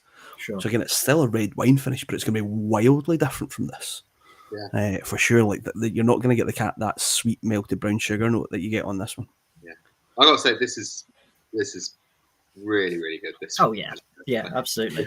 This is really, really. I think it's so approachable for a peated red wine. Like when you hear those phrases, it conjures a lot into the mind, and you think it's going to be this just big smack you about, overwhelm the palate kind of side of things, but it's not that at all. We've got in the comments kind of some people who are very used to sort of Campbeltown whiskies, some are less so. So we've got. If we go back a bit, Jeffster says that the RAF sent me to Macquahanish in the late 70s, and that was my first introduction to proper whiskey. Campbeltown's a beautiful place, the gateway to Islay too. Absolutely stunning, yeah, absolutely. The RAF base is now Campbeltown Airport. Simon's just saying that Campbeltown's really high up in his list to visit, and then we've got Barry Morgan saying he's a big fan of the Campbeltown Funk. It's slightly hard to describe, but if you know, you know. And they're saying they were fortunate enough to try the 25-year-old Glen Scotia. That was their favourite dram at the whiskey show. Which was actually, was the 25 listed, when was it? It was given best whiskey in the world? 2021. 2021. Yeah. It was named best whiskey in the world through that was only in 2021. In 2022, they decided that it's not the best whiskey in the world. They said, no, that's it now. It was spread the love from there. But now it's not. My favourite, though, is our friend Colm again, who... the most recent one, they've just we're talking about the ABV that they would never have guessed it's as strong as it is, but before that saying not bad boys, not bad, smoky on the palate, balanced sweetness, not what I was expecting at all. And that's the guy who was worried about peat, so that's amazing. Fantastic. No, that's exactly what you want to hear. 100%, yeah, of course. I love the 15 as well. The 15 is one of the best on the market, I think. The Scotia 15. Yeah, 15 for me is just that bang on that's Campbeltown in a glass for me. It's everything I want a Campbeltown whiskey to be. All bourbon. Brilliant. Absolutely. You remind me, I need to get another bottle of that because I'm missing one. The only Glen Scotia I've got left currently that I haven't drunk is the 18-year-old back in the like a rum cask finish one. 18 is Oloroso. Oloroso finish. It's a full year in Oloroso, the 18. Just Miko has been watching along behind the scenes. It's now getting on towards 11 p.m. in Finland, so he's heading off understandably. But he says thanks a ton. Right, Miko. He had his 1 hour of sunlight, so. But yeah, great to have him on. Oh, where's Andy gone? Is he? Oh, he's rummaging in the shelves, I got it wrong. polishing off the dusties. No, it was a rum cask. It was the limited edition Malts Festival 20. That was a good one. Yeah, like I remember it, but look, that's sad, and it must go now. Oh no, that needs to go. That needs to go because that'd been sat at the back, and now I've just suddenly remembered it, and that's the last Glen Scotia I've got. So I have it on good authority from Mr. Michael Henry that once a bottle gets below about a third, like the oxidization, you should really just be sticking that into your infinity decanter or just getting that drink. I forgot about it because it was right at the back there. But I remember this being absolutely amazing. So that's again ultimately where my kind of rum analogy, my rum finish analogy comes from as well. So that's finished in a Guyanese rum. Okay. And again, we had a very, very interesting day with Michael in the office where we weren't just drinking whiskies, but we're also sitting trying various rums. So we had 6 or 7 rums from different distilleries from different regions. and it was whether it was the molasses, the sugar beet, whether it was pot still, all the different styles, and they were so different. And ultimately, Guyanese was the one that we felt just worked best with the Glen Scotia. Like, it had enough sweetness to kind of balance out the salt, but not overpower it, and that kind of side of things. So that's where that all came from as well. Yeah, that was amazing. But yeah, that's gone now as well, and that one was absolutely stunning stuff. Super, really big. What is next in the pipeline for Glen Scotia? We've kind of discussed a couple of things. Yes, it's Malts Festival is the next thing in our site. So that's the kind of 3-4 days before Fèis Ale. So we told you you're not getting scoop, Andy. It doesn't matter how many times you ask. You just keep asking. I've always found that. Keep asking. Eventually, they've had whiskey. They eventually just don't. So a lot of the big focus, both the distillery team and kind of everybody else, is really on making that event the best we can, because we get folk from. It's obviously a great celebration of the local area. It's brilliant seeing the town buzzing with people, but you get folk from all over the world. Whether it is like there's some guys that come over from Norway every single year and have done for the last 10 years. Guys coming from the States, Australia. I mean, even as far south as like pure Devonshire and stuff. That's mad. Yeah, and it's just great, everybody coming together, like just enjoying and celebrating everything Campbeltown. Richard's asking, and he's asked a few times when you're next going to be on TV. Yeah, ask you about your TV appearances. Apparently, when was this? When was this? So October 2023, we had Eugene Levy. Actually, actual of American Pie fame, or Schitt's Creek as all the youngsters are seem more famous for. I mean, there's one thing I remember you. American Pie. That speaks. So he's got his own series called The Reluctant Traveller, and he came down, spent a day with us at Loch Lomond, and it means that I have got 2 minutes of an episode featuring whiskey expert Gary, which really I should probably just change my job title to. That's what he refers to me as, whiskey expert Gary. I'll take that. And as Rich said, the first half of the day was me in hair and makeup. To be fair, like I am quite the diva. Yeah. Did he like whiskey, or was it? No, he's not a massive whiskey drinker. Yeah. But I mean, obviously, I converted him. Mm-hmm. But when you're taking somebody into a kind of racked warehouse and you're pulling them 18-year-old Scotch from the cask, it's kind of hard to go. Do you know what I mean? That's, like you're giving yourself a. What's this like? It's like a warm apple pie. Yeah. I did make him try the new make spirit first. Okay. So that was, but he was genuinely, and I mean this with 100% sincerity, one of the funniest men I've ever met in my planet. Oh, really? In the planet. Oh, like constantly, and it was just so naturally funny. I just buckled the whole time. I'll be able to. Have you not got a YouTube video for us now to share your? No, it's available on Apple TV. Other streaming services are available. All right. Well, that was absolutely wonderful stuff. That was a wonderful dram. Thanks for having me, guys. Very much. And Richard's saying again, he's really in on you tonight. His agent has it on a reel. What Rich has mentioned that because Rich is actually my agent. Yeah. Available to send that across to you for a very small fee. Okay, but yeah, thank you very much. And we will see you at the end if you want to stick around. Slide you about. Awesome. Cheers. Thank you, Gary. Well, there you go. We've still got 2 drams to drink, but it must. Well, we've got 2 drams to discuss. I think. It's 2 drams. The first thing I'll say about this Glen Grant, Andy, is that, or for people at home, is that it's probably worth saving it and not trying to drink it after those last 2 drams, which, although approachable, are kind of big flavoured drams. So this is a rare edition of the 18-year-old. I think that's just what they call their 18-year-old, Andy. I think it's just. Like they always call it the rare edition. I don't think they did. Did they? Or is it one of those things where like the dram labels are just out of date? Okay. You're making me check now. Glen Grant 18. Okay, well. No, I think it's just what they call their 18. I need to reuse the glass here as well, and I'm thinking I'm definitely not going to reuse that Glen Scotia because Then there's the Kyrö. No. Okay, I can reuse. Yeah.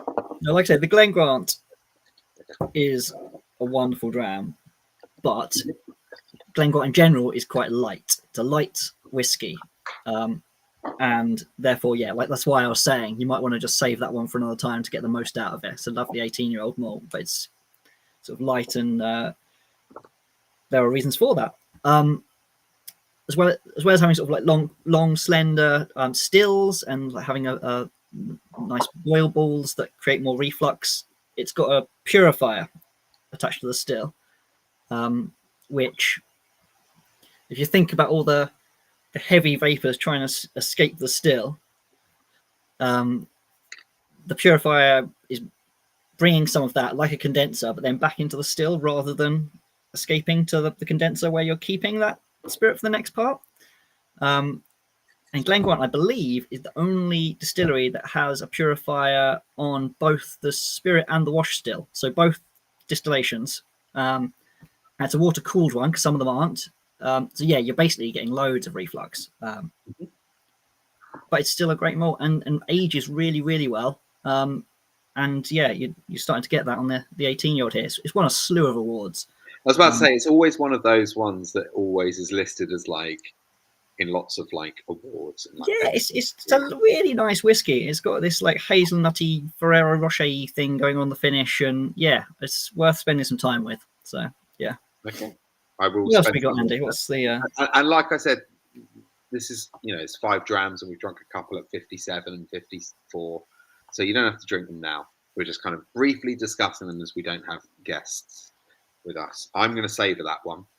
Yeah, I have had it before, but it's been a while, so I'm going to savour that one for another day. And me, on the other hand, I am talking about the Kentucky bourbon we're drinking tonight. This will be the first trip over to America, and this is the Bluegrass Distillers, who I had never heard of. And that's one of the things I like about Pour and Sip, is because I'm trying new things that I hadn't heard of before. And they're a craft distillery in Kentucky, and they were kind of established in 2012. And one of the things that they were really recognized for was using blue corn, which has not ever been used in Kentucky. So they were the first to use that. And they were built the distillery on part of a disused bread factory. And then they started crafting the distillery, the spirits by hand, and then expanded onto a farm in Midway in Kentucky. And now they grow their own grains, and that's including the blue corn that they've been using. This one tonight is using yellow corn, which is the more kind of obvious one that we're used to. And it's the Bluegrass Toasted Oak Bourbon, small batch bourbon with a mash bill of 75% yellow corn, 21% rye, and 4% malted barley. I don't know if it is about you, but I just love the word mash bill. There's something, whenever I say it, I just feel like I should be sitting in America. I don't know, it's just something about the word mash bill that just makes me think I should be drinking bourbon now, like a brown paper bag or something. I don't know. And it's been aged for at least 3 years in charred American oak barrels, and finished for 21 days in toasted white oak barrels, which is kind of the interesting thing about this specific release, isn't it? About an interesting thing about this particular one, which is kind of giving it some spicier notes from the oak, the toasted notes, and it's giving like a toasted marshmallow note. It has won gold awards from the John Barley Corn Awards in 2021. That's the John Barley Corn Awards. How big are they? I don't know, but they won it. So they won it. Can't do more than that. They can't argue that. Yeah, these finishes are interesting, aren't they? 21 days seems like such a short amount of time, but they're. You think it's a short amount of time, but at Kyrö, they're finishing whiskey for a few hours in a sauna. Yes, that's a bit extreme, and yeah, I mean, linked to you asking Miko how many thousands of times he told his sauna story. They're obviously like leaning into it as a bit of a joke, but no, I don't know. It's just because I imagine, when you're like the brand ambassadors and they've done this. Oh God, of course he's told it millions of times. Yeah, yeah, of course yeah. I can imagine the amount of times that man has said it all started in a sauna. But it's obviously one of those things because it's such a great story and it's so unique that it's kind of cool. And obviously they're gonna lead with that. But anyway, with this is one that if you are looking for a bourbon, which is kind of the kind of main thing to note with this one is it's kind of blending Kentucky tradition, but also with a little bit of innovation, which is something, if you look at Kentucky whiskies in the past, they've not exactly been innovative. It's definitely been something that's been Kentucky bourbon is very much a It tradition. is interesting. Like I think Michter's made these finishes. Sort of they're the one. Don't know if they're the first to do it, but they kind of make them more well known. But a few people do them. They're getting more popular, and it does add something different. It's sort of those wood sugars are given up on those casks very easily. And I would love to try something with these guys using the blue corn as well. Yes, I've tried so much stuff, which has been amazing. I don't think it's in the UK yet, but that's obviously If you do want to try something maybe with next blue time. corn, if you do want to try something with blue corn, I'm sure they sell it on Master and Malt. Try anything by Balcones, like the blue corn by Balcones. Which is a Texas whiskey. I'm just suddenly, advertising whiskey that's not in our Pour and Sip bottle. But try that. You get it at Master and Malt. I've bought it from Master and Malt before. The baby blue corn. It's amazing. Get it. I heartily agree. Heartily, he agrees. But anyway, this is great. Really, really good. And Should we bring our remaining guests back? Yeah, if they stayed. If they're still. Gary, it's been ages, man. We haven't moved each other too much. Hi, guys. Hey. Such a long time. Richard's My camera is on, I think. he's just currently in hair and makeup at the moment. I just love that it's frozen on a mid-pot noodle, though. Yeah.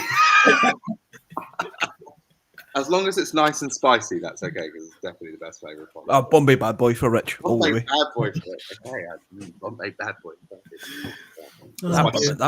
That Bluegrass is lovely. Yeah, I'm just really good. I'm pleased. Yes, I did try it earlier. It is very good, yeah.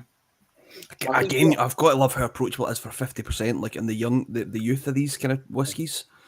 It's obviously to be a lot of the temperature and things out there, but yeah, brilliant. Well, I love bourbon. But Richard's saying he doesn't know why it's not working. Well, you might have to try leaving us and coming back, Richard. But but you might miss us. Turn it off and on again. Turn it off and on again. That old classic chestnut. Well, see. I'm gonna ask. Here we go. Turn it off and on again.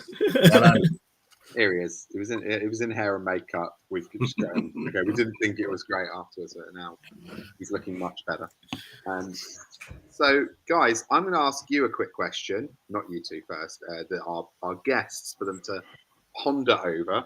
And as Kyrö isn't here anymore, and we've got the Bluegrass and the Glen Grant as well, tried them. But let us know what your favourite dram is from the box tonight. I've got to say, tonight is one of those ones which is just like always with Pour and Sip. It's just, you can't really. It's completely subjective, but also it's just so different. Everything's been so different tonight. But it is also fun. So you guys just let us know what one your favourite dram is of the evening. And I'm going to read out the comments.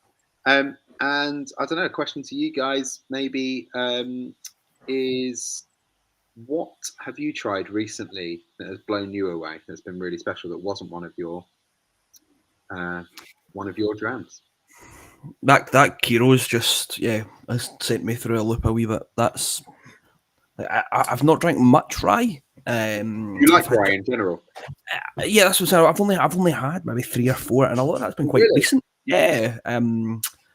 So that's something like I kind of start to pick up some of those kind of common notes. Yeah. But there is so much going on in that it just throws me through a loop. But I think it's like a really unique rye as well, because like I've tried loads of rye. I love American, everything they do over there. That's a bit like, and rye whiskey tends to be very, very on the kind of like spicy, kind of, you get that eucalyptus note, that kind of nutmeg note and stuff. And this one is like really bready. It's just like a really unique smell.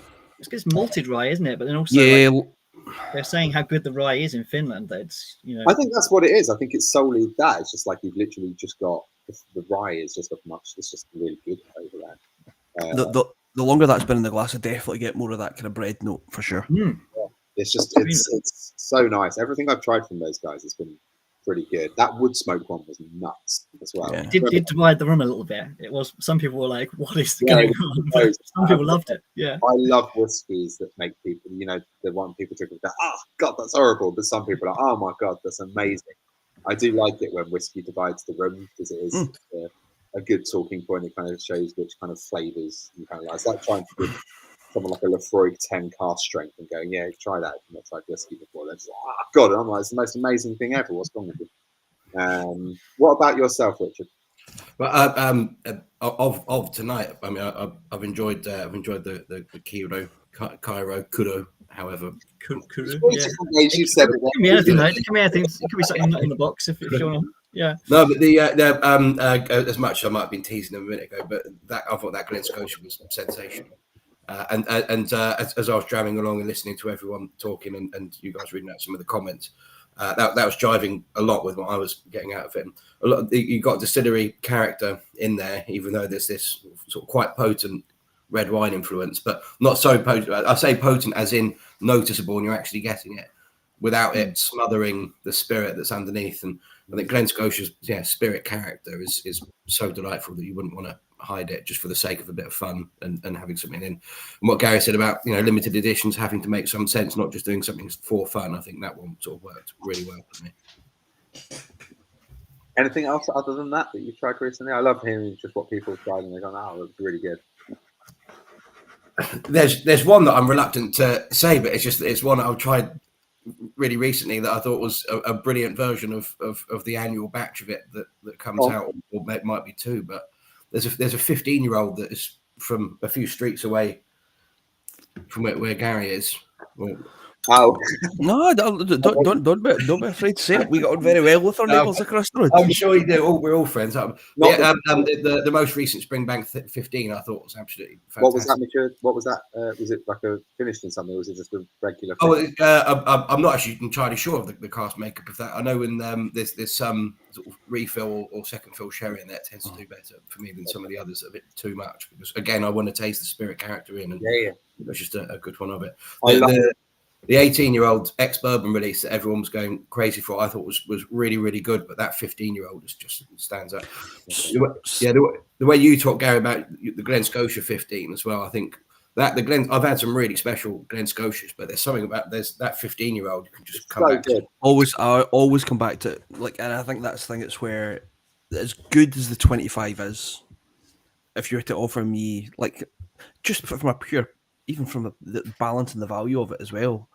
Like the 25 is like 500 quid. It's like, do you want one bottle of 25 or do you want 10 bottles of the 15? I'll take 10 bottles of the 15 every day of the week.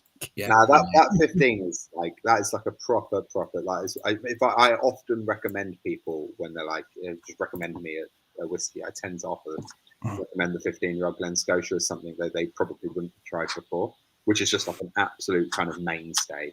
Yeah, it's a really, really good dram. But yeah, like good stuff. I've been interested. I like all Campbeltown, like Springbank as well. But absolutely. And I'm super. And Scotia 15, so Yeah, no, that was one of the when we relaunched the Glen Scotia range 9 and a bit years ago. The kind of two founding principles where everything had to had the Campbeltown style at its heart. Mm-hmm. So it had to be reflective of the Campbeltown characteristic, and it had to be available year round. Love Springbank, but the biggest problem is that you buy it today, you might not be able to get it for a year. You might not be able to get it for 2 years. Mm-hmm. And it's why when we launched the first 3 products we launched were Double Cask, 15 and Victoriana. So it's why 2 out of the 3 were non-age, because it meant that we had 100% certainty that we could do them on an ongoing basis. Mm-hmm. And we can obviously kind of grown from there. But yeah, that's been one of the. Is it a recent thing you found those ones in the I was in Sainsbury's the other day and I saw the Scotia, I think it was the 12 in there. 10. Oh, sorry, the double. Yeah. The double cast. Yeah, is that a new thing? No, so we would do that for a wee while, but it's getting into the multiple grocers is challenging. Yeah, challenging to say the least. It's. It was nice to see it. It's nice to see that. Yeah, no, and that's it, and it's been able to. You need to go 40% to hit the price point. Yeah. And for me, unfortunately, you then lose because you chill filter it and you strip so much of the flavour out. You lose a bit of that oily character. It kind of keeps so much of the flavour in. But as an intro into Campbelltown and at that kind of price point, I'll buy it when it's on promo for that kind of price point. It's mental money. So yeah, absolutely. Go for it. Right, Jake. Yes. Do you want me to run through some of these? Go on, you run through because I've lost all the comments. They seem to have disappeared off my. Yeah, we've got Jeffster, Glen Scotia for me, Mike Pizarro. I'm sharing tonight, so we managed to try all of them. Glen Grant was good. Glen Scotia was excellent. Steve Howdy Doody, liked the Glen Grant, not got to the fifth one yet, followed by the Kyrö. David T saying 2025 must be downhill from here because the January and February boxes have been absolutely fantastic. They love the Bluegrass and then also the Wireworks. By tasting in moderation, I can appreciate the Glen Grant. Yes, very pleasant. I think it's probably when I was talking about it, possibly back then. I think people were already given their answers before you asked the question, Andy. They often do. They kind of know what's coming. Glen Scotia and Kyrö for me. They've given Kyrö the nod because of the album cover images and the video. There you go. You could have won tonight if you had had a slide. So I'm going to take my top off for the full presentation. Simon's just saying all three have been stunning. They have, but that's cheating. Alex just saying it's been a very memorable tasting all round. But also, loving a video. Whiskey was pretty good too. Curious Crandall, loved the Bluegrass. Simon Smith, the Kyrö edged it for them. Real Boinger's gone with the Glen Scotia. It's love for everyone as always. Paul Cruz, great samples tonight. My favourite was the Wireworks. Curious Crandall actually has said, although they've said the Bluegrass is very good, they've said the Wireworks definitely. They found the Kyrö a bit much. Yeah, it's not every whiskey's for everyone. Richard Wingrove tried the first two, but would go with the Wireworks. Clive Hampton, it's like having three main courses, one after the other. Wireworks nudges Glen Scotia, but looking forward to the other two. Glen Scotia was great with Greg Buick.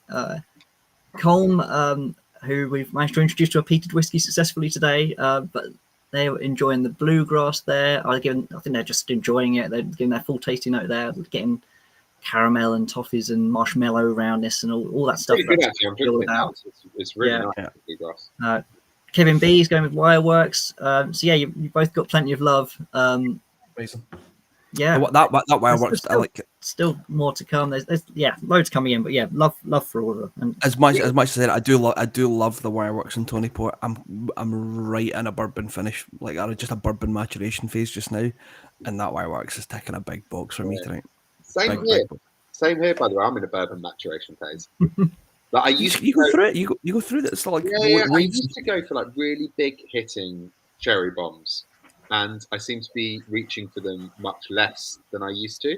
And now I'm looking for really, really lovely kind of like creamy bourbon finish. That just complete maturation. I like the Anok 12 is like a great one for me. That's a good one.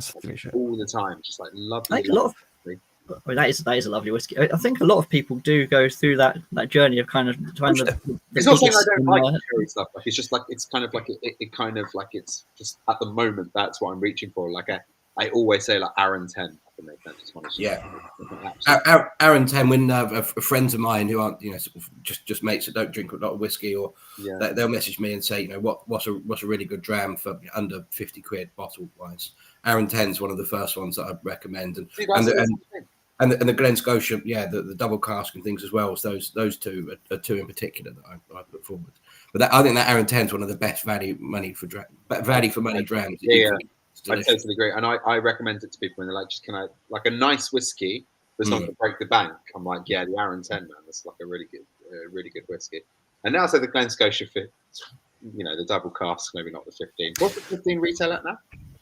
I think 15's about 65. See, I don't think that's bad at all. That's not bad at all. No. Yeah. And I think like let's say the double cask was the one that started the journey for me, but it's now at the point for a 46%. I'm many a times I'm heard referring to that as whiskey flavoured iron brew, as how easy I find that to drink. It's a wee bit dangerous. And what would be the Wireworks one actually you'd recommend, like that kind of like that's like just recommend me a whiskey that's like well, I'd sort of like an introduction into things. It would be between Kyrö and Bourbon Barrel for me. I think I mentioned earlier Kyrö sort of is more the house style, fruity nose, fruity in the forms of sort of dark, rich berry type fruitiness, through to a smoky finish at the end. What's the Kyrö bottled at? Say again. What's the Kyrö bottled at? Is it also 46.8? Okay, 46. So non-chill filtered, no added colouring across the range. The only time I think you'll ever see us sort of dropping below that level is when we've got cars so old that they've naturally come underneath it, just because we sort of want to avoid filtering what we, chill filtering what we can here and there. Yeah. So you'll never find their Y-Works double cask in Sainsbury's at 40%. Well, we'll see. Well, I think that I look after a lot of independent retailers across the UK. Yeah. And they're the best place to go, sort of bricks and mortar wise, to get good quality, really super interesting whiskey. You can get very good quality whiskey in supermarkets, I will say, but the really interesting stuff that you won't see everywhere else. But I think the online retailers. I think the quality of and by quality I mean what I think is interesting as a whiskey man is creeping up bit by bit in supermarkets as the whiskey category is beginning to grow quite well, especially over the last 6 years, 8 years, perhaps. You're starting to see more and more good things hit the shelves there as well. But I think go and support, good online retailers and some bricks and mortar ones and stuff where you can. Yeah, for sure. All right then. Well, thank you very much for everybody joining tonight. That's been a 2-hour marathon tonight, guys. You've been absolutely great. It's been great. It's been good, hasn't it? Yeah. Thanks for having us, guys. You're very welcome, and thank you to everyone for joining us as always. It's been amazing. Thank you to Jake. Yeah, it's been a pleasure. We are back. I say we. I think it'll be you and Jess on the 13th of March. 13th of March. Okay. Lovely stuff. For more great finds as well, because don't forget with this, the thing that's been great for me for over the space of 4 years, I've just been trying all these different, just some boxes you just get stuff and just I haven't tried that. It was absolutely amazing. Like Kyrö was one that I tried originally with Pour and Sip 4 years ago, and I was just like, oh my god, this is amazing. But anyway, yeah. So hopefully we'll get more discoveries for you guys, and we can change your opinions on certain whiskies and stuff like that. But thank you very much. We'll see you all on the 13th. Cheers, thanks, everyone.